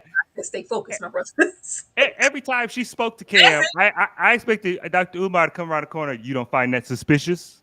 You don't find that suspicious? Suspicious. Like, but as I just throw that whole character away. Because of course, been when I funny come as to the hell. door, she's there running everything, and she's there with the sign. Yes, of course. White women are the gateway to success and to Yeah. your downfall. We know. Thank you. It just could have been more creative. When she stood up at the end, I'll take care of it. I got to do everything around here like I always do as the white woman. Get signed. I'm going to get you to sign this paper. Wait, okay, cool. Now we also have this man here, the torture trainer Marco. Marco was here to play that one role. And I did, it was obvious, but I did appreciate what they were trying to say because much like the coaches in the organizations, the trainer is not going to get off scot-free. We do have these players suffer these horrible injuries and deflects and concussions and things that I just can't fathom. And your job, against your own, better judgment, is to patch them up, medicate them, do whatever you have to do, even to their own body, and get them back out there on the field. And of course, we have Marco here breading him up, getting him ready for the slaughter to be that gladiator and give him that blood so he can match up to Marlon's energy.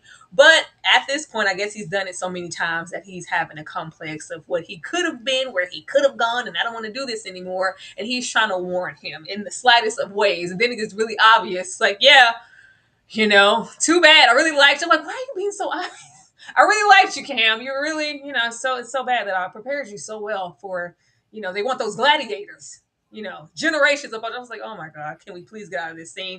And then we get all the way down to this function. He goes, run. I was like, That man wanted to say "get out" so bad. They Oh, wanted to say "get out" And so then we bad. even have, the final dose at the end. It has a run on it. I'm like, oh my goodness. But we see what he gets for his troubles. He gets punished and he ends up being the sacrifice at this party because who told you to do anything? Nikki, did this mean anything to you? Nothing meant nothing to me. You want us to say a lot on this movie, Ty? How many slides you got? We ain't even got to the days. Are we still going to the day 1, day 2? We ain't We are breaking down the film. And I have to do diligence I feel Nikki on that. because we see I'm stuff having a good time. and we feel like it's the most obvious thing in the world. People will watch this and write it off as maybe they should, but go, I didn't like none. I don't even know what the hell that meant. So that's what we're here for, if you must know. If you do not have anything to add to it, then just go to the next person. No, you called my name, so I'm finna run my mouth. You know what? Oh God. I mean, it's pretty much like all the other things we talked about where you know what his character is here for. You know where he stands. You know what the movie is telling us about him. I'm with Dom. He pretty much should have just been saying, no, just like in Get Out. Like he should have been doing like the exact same thing. But when he's here with this party scene, it's a lot about this that kind of, so when we first are coming and the white lady is telling him, oh, it looks like this on the outside because, they do their rituals. It was so much of his character not reacting to stuff. I'm like, babe, she just said they're doing rituals. But when she tells him, well, like this is his chance to impress who he needs to impress, isn't that what you do on the field? Like, why do I need to come to a party and get freaked out to impress y'all when it comes to my football? But I will say this was really one of my favorite scenes of the movie. I like the party did seem a little tame if you were talking about cult and fame and Hollywood stuff. But this was one of my favorite scenes. I liked how this scene looked. I like what was the girl in there stabbing somebody and had the little stuff. I think you put a slide with a picture of it earlier. I liked everything with this scene. It didn't, but visually, I liked looking at this. But that's all the nothing I got to say on it. Since you're going, and of course this, I have to ask that. Getting into that, of course, it was special effects, and we do have an R rating here. Do you feel like, since you love that scene, there, do you feel like this movie earned this R rating? I think the movie had amazing special effects. The blood, everything I thought all of that looked good. Did it earn the R rating? It wasn't as violent as I thought. I thought I was really about to be like, oh my God, I need holy water poured on me. Like I thought, I feel like most people, well, I guess I won't say most people. I felt like we knew this was going to be something demonic, cult. Like that's what the vibe. I thought I was going to really get like, oh my God, like, oh, I don't think it really earned the R rating, which is typically, sex, violence. Obviously, we really didn't get no sex. The violence really wasn't on the level that I thought it was going to be. But the violence we did get, when he first gets to that training, when they button heads, when Buddy getting knocked in the face, and Marlon said, why are you laughing? I thought all of the violence we did get was actually really well done. The movie had a budget. The production value is really good. The effects look good. I didn't have any complaints about that stuff. Yeah, that party scene looked really freaking good. B, I'm going to come to you. Any commentary on Marco, and do you feel like this movie earned the R rating? I was going to actually say this. I don't really have an opinion on Marco. That picture you have there, I do remember that, but like the whole scene vaguely. I just don't remember, and I'm not trying to be funny. And when Nikki was speaking, she was like, a lady stabbed somebody. I was like, oh yeah, that did happen. I just don't remember it that much. But to be honest, I'm not trying to be rude, but to be honest with you, when you just asked, does it deserve an R rating? I thought you was trolling. No. And then like Nikki went, I was like, wait a minute, are y'all serious? Yes, it earns the R. Like what? Like really? How does it not earn an R rating? I mean, it should be NC-17. What are you talking about? There is blood. It's everywhere. I mean, Tyra, the body exploded at the end of it. Turned into the whole ending of the movie was a horror show. The When body exploded. when I say R&B, that goes for the with the trailer. I thought that this movie was going to be laced, like Yeah. completely. And normally when we do have an R rating, it's like it kind of went out of its way to be tamed, and we saved everything for. I'm like, that couldn't have been that ending. Man, The, we are in the wouldn't have Truman went- Show right now. Tyra, this it was movie, tame. It was tame. this is one of the most violent movies I've seen in the past 5 years. What are you talking What? about? You don't watch nothing. Yeah, I guess not, man. I don't know if a body explodes on a demon platter. I mean, look at it's Jesus. He's doing Jesus Christ with blood all over him. Like That's not a lot of blood on him. That's not much. Okay, well, and then you got football face guy there. I mean, that scene alone is R-rated to me. And then we have the trauma situations and the headbutting. We get this visual with it, so we don't, which was creative, but we don't get any blood and like gore there. For the ritualistic themes or whatever they were trying to accomplish here, I really thought this was going to be over the top, violent, like all the way through. We were going to get crazy. the valley, and I didn't think that we were going to save it, for a blunt ending of just violence. I am terrified what y'all think our R rating is, because like I would die. I would pass out if I watched that. This is crazy. Don, what about you? So first with the not Jeff Dunham, whoever this comedian is. I'm so tired of the stunt casting of let's bring in this comedian, the stand-up comedian, to be serious, to be the serious best friend. Because Dave Chappelle did it in some movie. In The Star Is Born, he was just randomly the best friend being serious in A Star Is Born. I'm like, why? It's distracting at this point, because I watched this man's actual stand-up work, and I was like, I don't know. Who's a comedian? The doctor. Oh. He's a stand-up comedian. I forget his name, but he's actually quite funny. Jeff something. Yeah. He got a white man name. He's Australian. But so his whole role, I was expecting him to be funny, and he was kind of funny. But this scene is why this scene is the answer to the question. No, it didn't earn this R rating. Absolutely not, on no level. The only reason it got an R rating was for the football face scene and the last scene are the only thing that they was like, well, this got to be in the script, so it got to be R rated. If you are walking me, let me tell you, if I am an impressionable college student and you are and a devil white woman is leading me to a seedy motel where just regular seedy motels, unspeakable things happen, but you're leading me. But this is a front for the highest, the most powerful people in professional sports are having a secret party where you said they have rituals going on.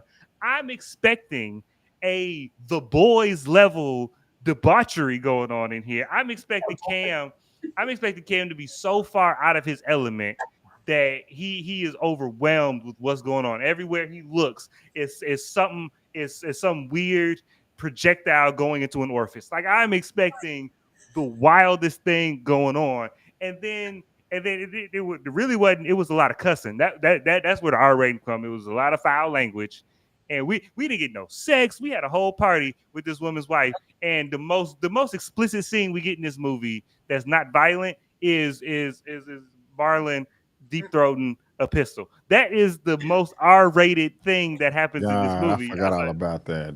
Jesus Christ. I knew it wasn't just me. Like, if you are an avid horror movie watcher, I forgot all about that, and you know where these movies are expected to go, it's buckle your seatbelt. I was like, y'all had free range to kind of go there, and you decided not to. That's gonna come after he signed a contract, not before. That's crazy. You got to lead him in. But you said this is the most violent movie you see in years. Okay, I exaggerate a little bit. I was about to say, last year I saw a movie that was set in the apocalypse where people were tearing their skin off. And they were just ripping their skin off, and I'm like, this movie. What's called? What movie is that?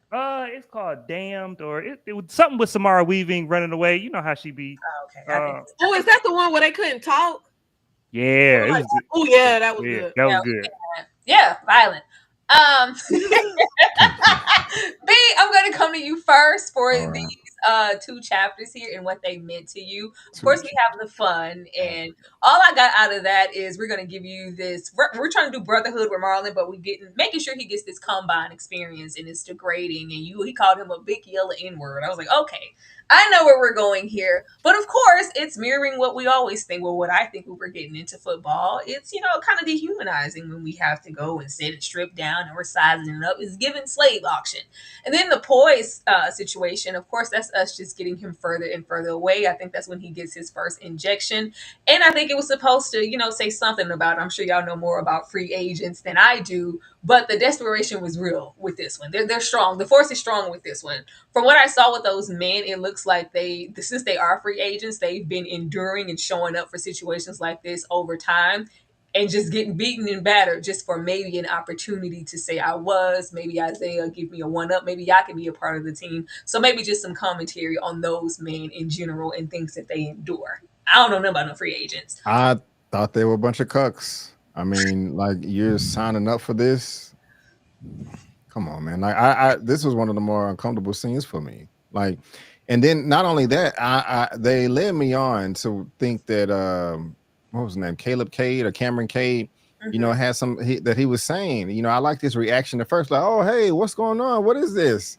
I'm like, okay, thank you. No, he got cool He's gonna with it get the real F quick. out of here. Like, I don't want to be a part of this stuff right here. Well, if you don't, we're gonna shoot your mama or something. But they didn't take advantage of that plot point. But no, he just like, okay, I guess this is what we got to do. I mean, I guess this is what I got to do if I want to, make the team. And he just keeps taking footballs to the face. And I'm just thinking, like, how long have y'all been doing this? Y'all are all pathetic weird men for engaging in such activity. I don't want to be here. That's just how I felt when I was watching this. I don't understand what benefit you get for taking a beating that way. I mean, you would get more for staying at home. So I just didn't like it. I think it left me feeling a little sorry for anybody who's a free agent. I'm like, what are y'all going through? I get the damaged goods and the auction over the slavery on the other side with the fun, but the poise and y'all enduring this to gain what? And when he was laughing, what the hell are you laughing at? Shut up. I was like, oh my I God. love what he said. Boy. Nikki, what about you? How did you feel? Did you feel any type of way during the fun chapter or the poise one? I definitely agree with you as far as I feel like the slave auction was pretty blatant. That's why, like, the contract at the end, I kept being like, he ain't finna sign the slave contract, because I feel like that's something, even if you're not really into football, that has been like a pretty wide conversation and comparison. And then especially just how it starts where he gets naked up there and, well, what, you got a small penis? Like, just kind of berating him and doing all of that. Now, I'm not familiar with the free agent, but the men who come in, they get all messed up and knocked around. I don't know if it's my ignorance to football. I was actually really confused because I was like, shouldn't you like save your body for when the season starts? Like, if you get all broke up and messed up now, how you even gonna like make it to the game? I don't know. Nikki. Thank But you. I felt like what I was getting kind of just with the concept was, how they kind of say that men try to impress like other men. Like, it felt like Isaiah isn't only the person that Tariq looks up to. Like, all of these men are pretty much salivating at the mouth for his approval. And like, yeah, I'll get hit in the face. I'll volunteer. Because that's what it was giving, like, me. That's what I read for it is it's this testosterone male centered pretty much arena, and we're salivating to get like our God, our idol. We want to get next to him, even if I have to lay my body down for you to like step over. Like, I'll take any position I can take. That's what I was getting, but again, I don't really know football. Don? Yeah, this was and with no irony intended. This was not only the best scene in the movie.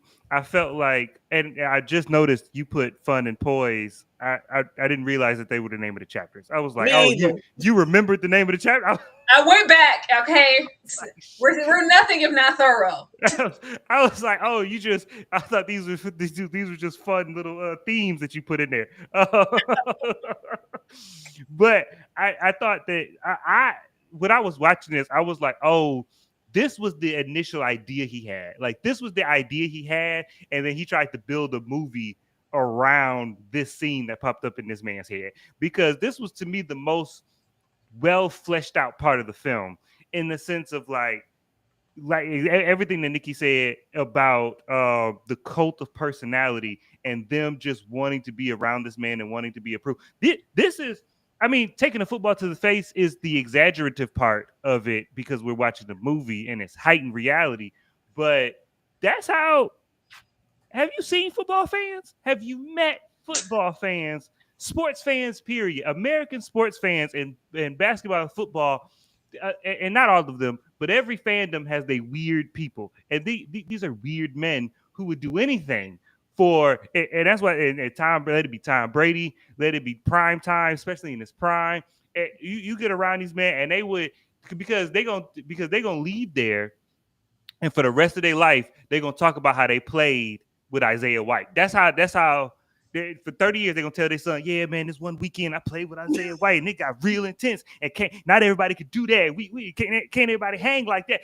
That's the barbershop conversation for the next 30 years. And so to me, this was not only accurate, this was poignant.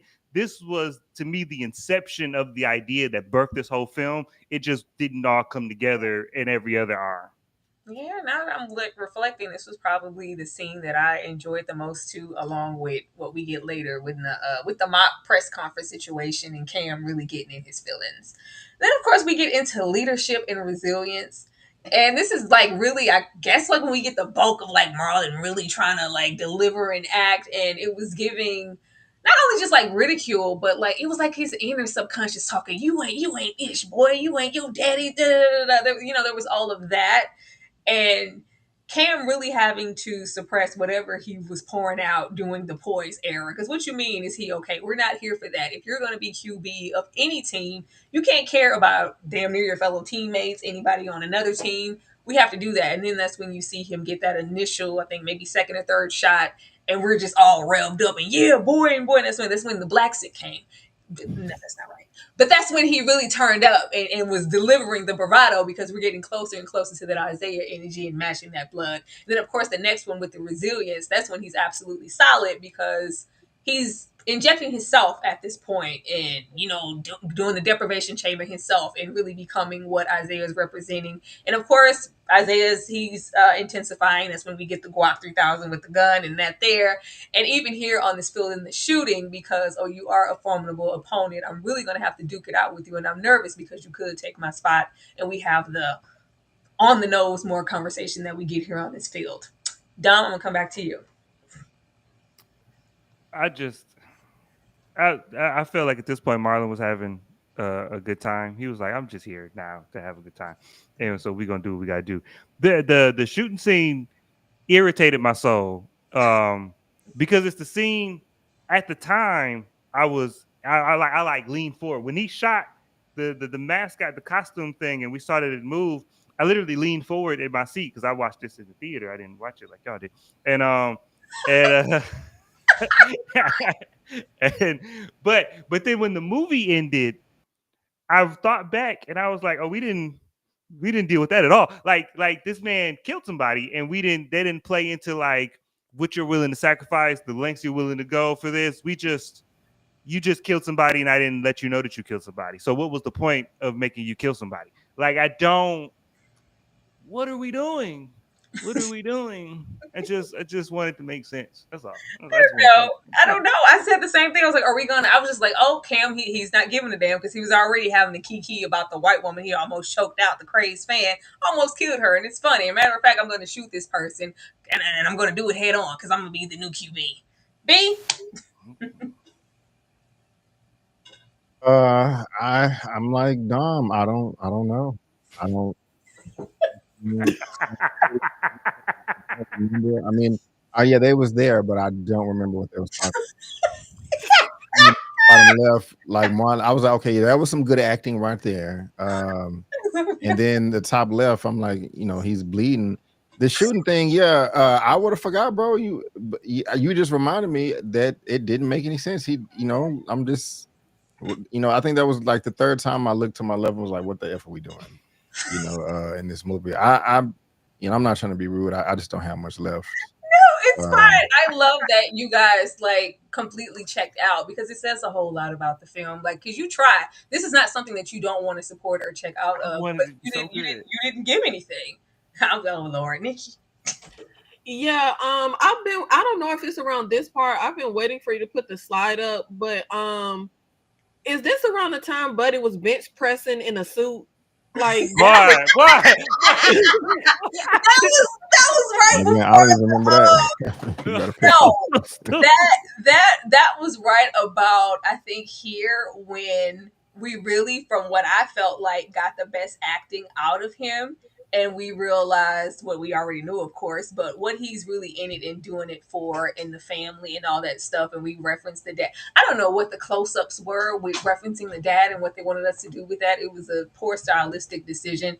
But this is when we get to the sacrificial party and the upskirt and him drinking the Kool-Aid, drinking Isaiah's blood just outright. And of course, he wakes up and we're ready to duke it out. But that's when we do that here. What did the bridge person in the suit bother you? I mean, I've been waiting for you to pop that slide up because I was just like, it was just I was like, do men bench press in whole suit?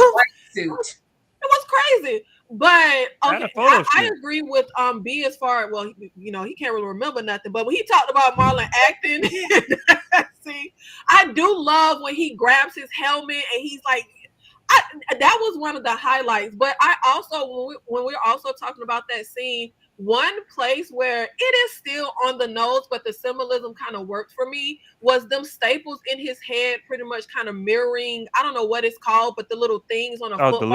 The laces. Yeah. Yeah. That was slick. Yeah, I like that. And I'm like, stuff like that works more than like the Last Supper type of thing that they did. God. Like that didn't work. That's why I'm like, I feel like there were so many great ideas here. And now that Dom said that about he thinks that was the birth of this idea, was that scene we talked about, that actually makes a lot more sense. Like him like saying that kind of brought that to my head. But I feel like when we get to that moment, it wasn't as like well done as I would have liked. Like I would love a just like steady descent, like a steady like character arc. But I do feel like that shooting, as much as I was watching it, like, what the hell does this have to do with football?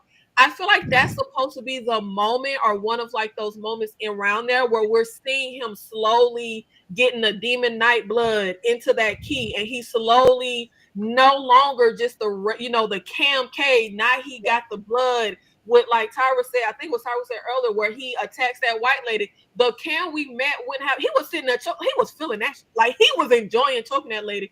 Then when we're out there and we have the conversation, more of that dialogue that I was talking about, telling the audience everything, when Marlon wagers he gonna take his youth and Cam just shoots the person who I think that's the crazed fan that they were shooting. I'm not sure, but that's my speculation. Right. But I think symbolically that's supposed to be the audience realizing how the character of Cam is pretty much like changing.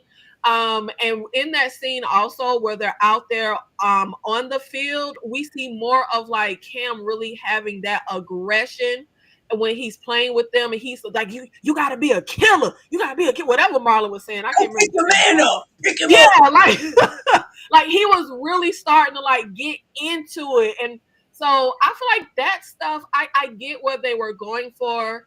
I get the message, what they were trying to tell the audience. We're seeing him, really lose himself and really get into his new role as the Q. What is the QB? I don't know what the letter stand for. Quarterback. Okay, thank you. He's really getting into the role of the killer, of the quarterback that Marlon keeps trying to like put in his head. So I feel like all of that stuff works. Like the movie, we don't have to throw everything away. Like some of that stuff, once we get there, it works in my opinion for what the movie is trying to do. That's what, but I'm glad Nikki said something. Hold on, y'all. Let me give B a proper exit before we go off. Well, I was gonna say, Tara, and thank you, because I did want to say something, but I'm pretty sure you have a slide for the last scene. Yeah, that's here. Okay, I'll wait. I'll just be quiet for now, and when y'all bring that up, I'll just give my last little 2 cents, and because I have to say what I Well, and there's want. nothing I want here. This is something that was really disappointing because we put all this stake. The stakes were for him to, because like you said, we get over there and we prep and we inject ourselves. We make every intention to duke it out with Marlon. But prior to that, it's all football and my family and my mom and all of this. But we negated to give any of those people any meaning or personality and put the stakes there to care about if he signed it or not. It just wasn't prevalent in that way. But they were sure to try to tie this so hard to. I really did never want to play football. It was just something that my dad made me do. And of course, it was some whole contractual thing way in the past because the teams were hunting for Cam. He wanted them once, him. Okay, there was that. But this would have made such a big difference as far as Cam is concerned to me because this was his whole character arc and they did absolutely nothing with it. But that's all here. But by the time we get towards the ending, I was ready to go. I was ready to go and I was over it and I did see it both ways. Dumb, thank you. But I was over it. Yeah, I'm sorry. Don't know how I be. I'll take you through that. Join the Discord. But I was over it because I knew exactly where we were going. I didn't understand what we were trying to do here if he still needed to kill Marlon. If we were going to go out there, like Nikki said, and not sign the contract, why would we go as far as to kill him? Now, I can understand, like, you coming for me and I'm gunning for you, but there seemed to have been what they wanted us to believe enough rapport to have some type of revelation here of you can be the GOAT. I don't even want it. No, we do this whole thing and we go out there and the acting gets really, really bad. Saying F you and your eyebrows. I was like, what are these? Who wrote that? It just was bad. This is when they went full on Illuminati. I was like, oh, this is what you were waiting for. This is where your R rating was residing.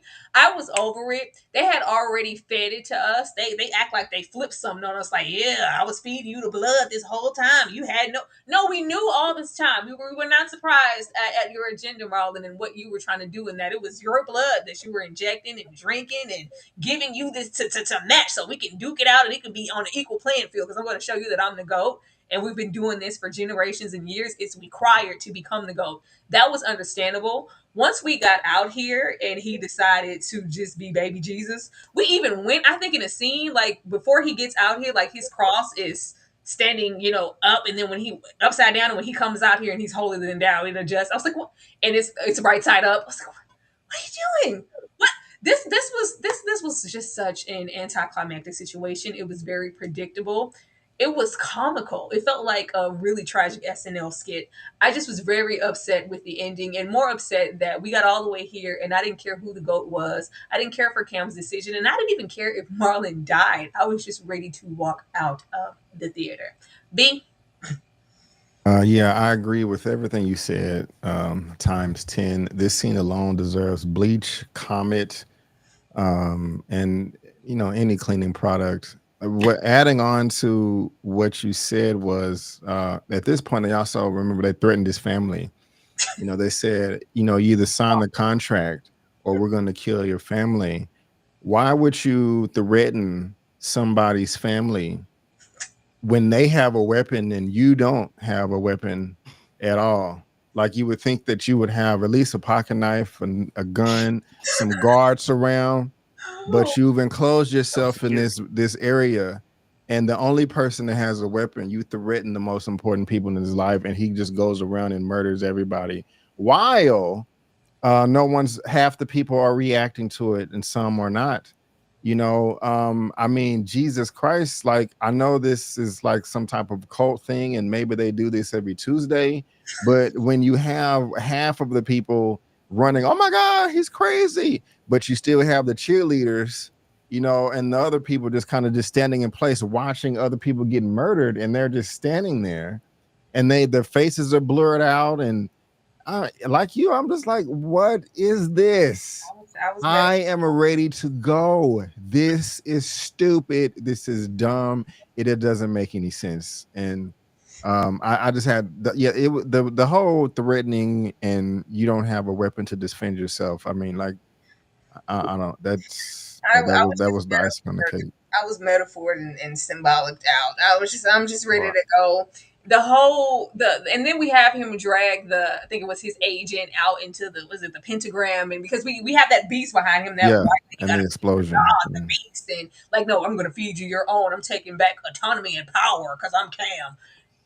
Get away from me. I mean, like the body explodes, but Yeah, the cheerleaders and all that, they don't respond. They just, nobody's gonna, you because know, this is all just one big symbolic situation. It was never gonna be there. That's the same reason why the football mask was out there next to the goddamn craze fan. Nikki. Yeah, I feel like everything about this ending was unearned. We spend the whole movie talking about you got to sacrifice. What are you willing to sacrifice? He overcame everybody super easy. Like this end, like, he didn't have to do anything. Work for. Why was a weapon even laying there for him? Like, if this went as planned, what was he supposed to do to what? Like, that didn't make any sense. And like I said earlier, and then I feel like there's a way that a movie telegraphs something that you know is coming that can still. The movie didn't build to anything. You always have that moment in the movie where you know, oh, we're gonna get this final showdown. Like, you know that's coming. If you're watching an action movie, if you're watching a horror, you know the movie is building to this final showdown. The final showdown with Marlon and Tariq, it was unearned. It was anticlimactic, like Tyra said, and it just really grinds my gears that we break. Whether they break his arm or his leg, and then do they regenerate since they have the blood? Like, he didn't act like any, and I mean, they broke that mug. He was just acting completely normal, and then I don't like that. It's kind of comical. Like, are we supposed to be scared of the cult or not? Like, it was very just goofy. Even baby talking about, oh, I have to do everything, and she just falls on. Like, girl, you didn't even do, like, why you gave that whole speech just to fall? It just really didn't make any sense whatsoever. I just feel like the movie didn't build anything. The ending, first of all, I literally kept saying he ain't finna sign a contract. I just feel like you knew where the movie was going. And when he goes to kill Marlon, he was fighting like he wanted to take over. He wanted that spot. So that's why I'm like, you fighting and then you ain't. It just none of it. You might as well just knock Marlon on the head and then went on that. What you Or he could have walked out afterwards. They could have left it open ended, like, oh, we don't know if he killed him or not. And then after all of this, they walk out together. Because Marlon's whole ambition here is, I love, and I'm gonna watch some videotapes. All right, Norman Bates. I'm gonna watch. Speaking of them tapes, he kept mentioning them tapes. I'm gonna go watch some tapes. I just knew. I gotta go watch some tapes. I just was seeing Patrick Bateman. I gotta return some videotapes. I gotta go watch these tapes. I thought those tapes was gonna really be. I was like, oh, what is he watching? It was just fans, but that's all he has. Like, he makes it clear, I never was Ish, didn't have Ish any family before I got here. So it would have been nice that maybe I can have that and have that connection with Cam, to where I don't necessarily need to be the GOAT. We're gonna walk out here together. No, or like an after effect. No, he was just dead. And I did still have some hope for the ending. You know how you watch a movie and it's not very good, but then for somehow the third act brings it home, and you're like, oh wow, for the third act, Nikki. Man, I was really hoping they were finna pull something out, but I was just like, this, like, oh my god! And it's just like the thing that really bothered it was easy. He didn't get a scratch on him. Like, he easily overcame all those people out there. And even the moment where Buddy is sneaking up behind him, I said, he know that guy behind him. He finna get, like, everything was just so easy for the movie to just keep talking about sacrifice. He didn't have to do anything to. He beat the devil, child, and it was just real easy. Because he's him. And it's symbolic because Julia Fox came out there. She fell on her knife and killed herself because white women are a detriment to. Shut up, Justin. Please go away from me with this. And was that more symbolism? You know that old saying about falling on your own sword? Okay. That's what I thought, but it was unearned like everything else here. Dumb. This movie pissed me. This is the part of the movie that pissed me off, because you could be a bad movie, because movies are hard to make.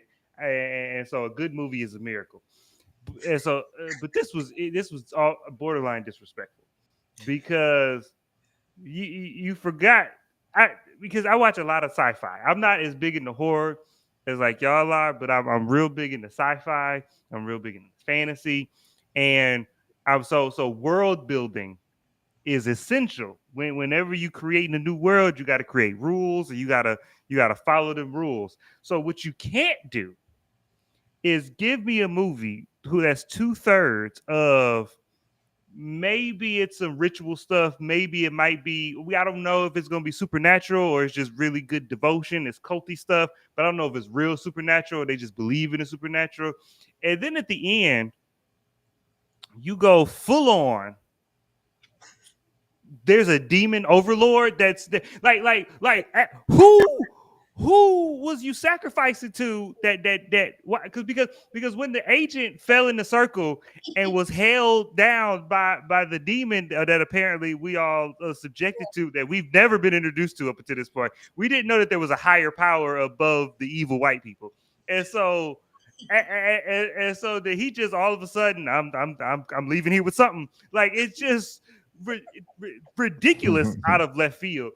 But even on a structural story level, this movie forgot the main rule when you make a sports movie. Whenever you make a sports movie, whether it's Challengers, whether it's Any Given Sunday, whatever it is, any sports movie, the story, everything's about the sport except what it's really, you know what I'm saying? It's not about the sport. The whole movie is about the sport except what it's really about.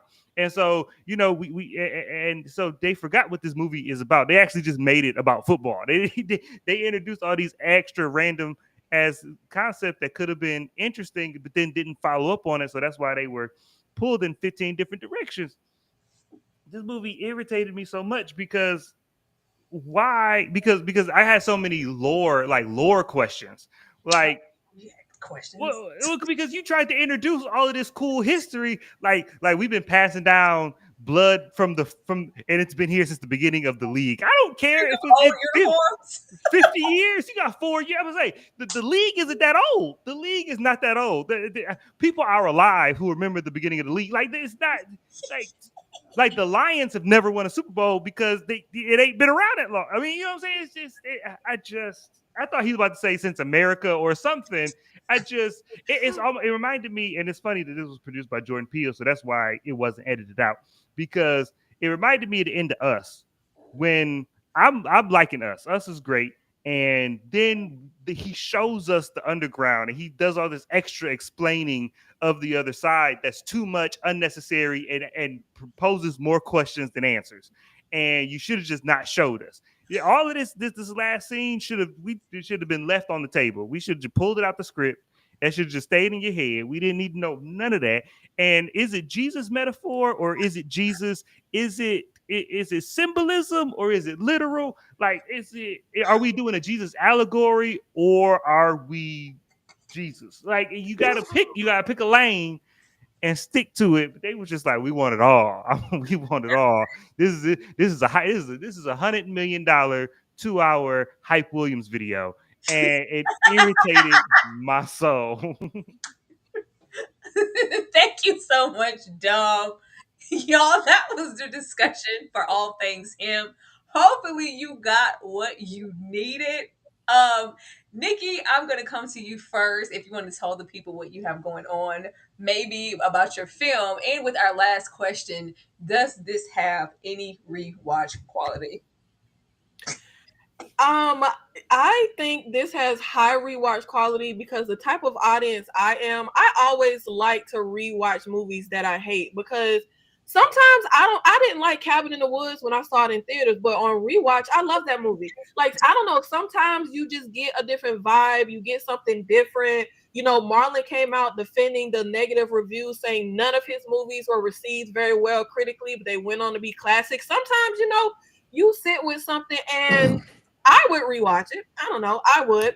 But thank you, Tyrone, for having me. Thank you to everyone who's here. My channel is King Nikki, and I have a review up on all the recent horror movies together. I Know What You Did Last Summer. I did a tier list ranking my favorite unhappy endings in horror or movies in general. And I do have my very first short film coming out soon. It is a horror short film called Apples. We are in post-production. The first like rough edit is done, so probably 2-ish months it'll be available for the public to, we can have B. Avery them ridicule it and say how awful it is. Thank you guys so much, and say hey to my baby. Say hey to my baby. Not have be ridicule it. B, are you ready to ridicule? And I'm going to come to you to let the people know what you have coming. And would you rewatch this movie? You could not pay me to rewatch this movie. I just didn't like it. Besides the casting and the performances by the two main leads. But other than that, it was just a hot mess. And I wouldn't watch this again. You couldn't pay me. It's not rewatchable. It's just a bad film overall. But shout out to the director. I mean, this is the second time up to bat. He still did better than I could. Actually, I don't know. We'll just have to see. Give me the right budget and resources. They have to make something shake. But so devastated. As far as like what I have coming out, what is his name? Scott Adkins has a martial arts movie called Prisoner of War. I'm gonna be finished editing that video as soon as I'm done with this right here. Probably post that tonight or tomorrow.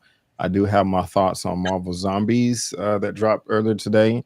I really enjoyed that as well. There's a new series right now on Netflix called Wayward, coming out with Tommy Collette. Wasn't my favorite. I have some things to say, and I'm pretty sure people are going to call me bigoted, but I got to get it off my chest. I'm hoping Tyra will cover it. I'm curious on her thoughts on that. It's just knowing your cup of tea. Let me know if you've heard of it. And what else is coming out this week? There's one more thing, but I don't remember. Oh yeah, of course. Friday we have a new Netflix series, or not series, but movie, Ruth and Boaz. It is produced by Tyler Perry. It's not directed or written, but it got black people, and TP is the producer, so I'm gonna check that out as well. So that's what and I got some other stuff I'm cooking. I'm cooking in the kitchen, but I'm gonna keep that on close to my chest right now. But yeah, if you're into any of that, come through, subscribe, thumbs up. Let me know in the comment section. Love to have you. Thank you, B. And y'all be on the lookout for that movie. I will definitely be checking out Wayward. It's on my radar. Yeah, Diamond from the Pank is going to be over there in that movie. So yeah. I finished it this morning, so okay. I can't wait. Last but not least, Does this movie have any rewatch quality? And what do you have going on in the TikTok streets? This movie has massive rewatchability in about 15 years when the lead character is the biggest name in Hollywood, and we gotta look how far he come, and we go back and watch his real bad movie that he did before he blew up. That's the rewatchability this movie's gonna have. Or if I'm drinking and I show this movie to somebody who hasn't seen it, this is a good movie to drink and talk through. But other than that, no. But over here, what we got coming up is one. I did a slight rebrand because I've been in the TikTok space for a while, been doing my thing, and then I'm coming back to YouTube, and so I we got a brand unity, so I changed my YouTube name. So Cinematic Pain is my name on everything. So, and I'm coming back to YouTube with the morning show on Apple TV Plus. It's one of my favorite shows. So I'm doing a week by week episode breakdown of the morning show. When we get done, I'm gonna finish editing that. So episode 2 will be up tonight. I saw the Leonardo DiCaprio and Tiana Taylor movie, one battle after another. So I'm gonna have that review up this week. That was great. I just finally saw The Long Walk, and I'm trying to decide if I'm gonna talk about it because people be saying I make everything about race. And I got some thoughts on my boy in this movie and him being a magical Negro. He was. But yeah, that's what I got. That's what I got coming up. So come over on the Cinematic Pain, over on the YouTube and TikTok. We're gonna have a good time. The most magical of Negroes. He was over there singing Negro spiritual. Is he humming? It was crazy. No, that's another thing. Leading off of what Dom said, be on the lookout tomorrow. Ashley and I will be doing our live discussion for the morning show. They finally brought it back around for what we can see in this most recent season, and we're really enjoying talking about it. So be here for that. Be sure to hit that like button. Be sure to go over to all of these great creatives and invest in what they have going on and watch some of their videos and support and subscribe. And we're definitely gonna be back one day for something hopefully good. Maybe Wayward's good. I don't know. Oh, wait a minute, Tyra. Are you gonna rewatch him? Oh, you want? No, I'm cool. I see. I'm cool. I'm cool. I got my feel for it, and maybe it'll be something. They say stuff grows in appreciation over time. So maybe 15 years, it's like, you know what? We really didn't see him for what it was. It could be amazing. Who knows? But we'll be here for when that happens. But thank you guys so much for engaging with us tonight. Make sure you come back tomorrow when Ashley and I are discussing the morning show, and we'll definitely see you guys next time for something interesting. Y'all have a good night. チャンネルのゴルフボーイ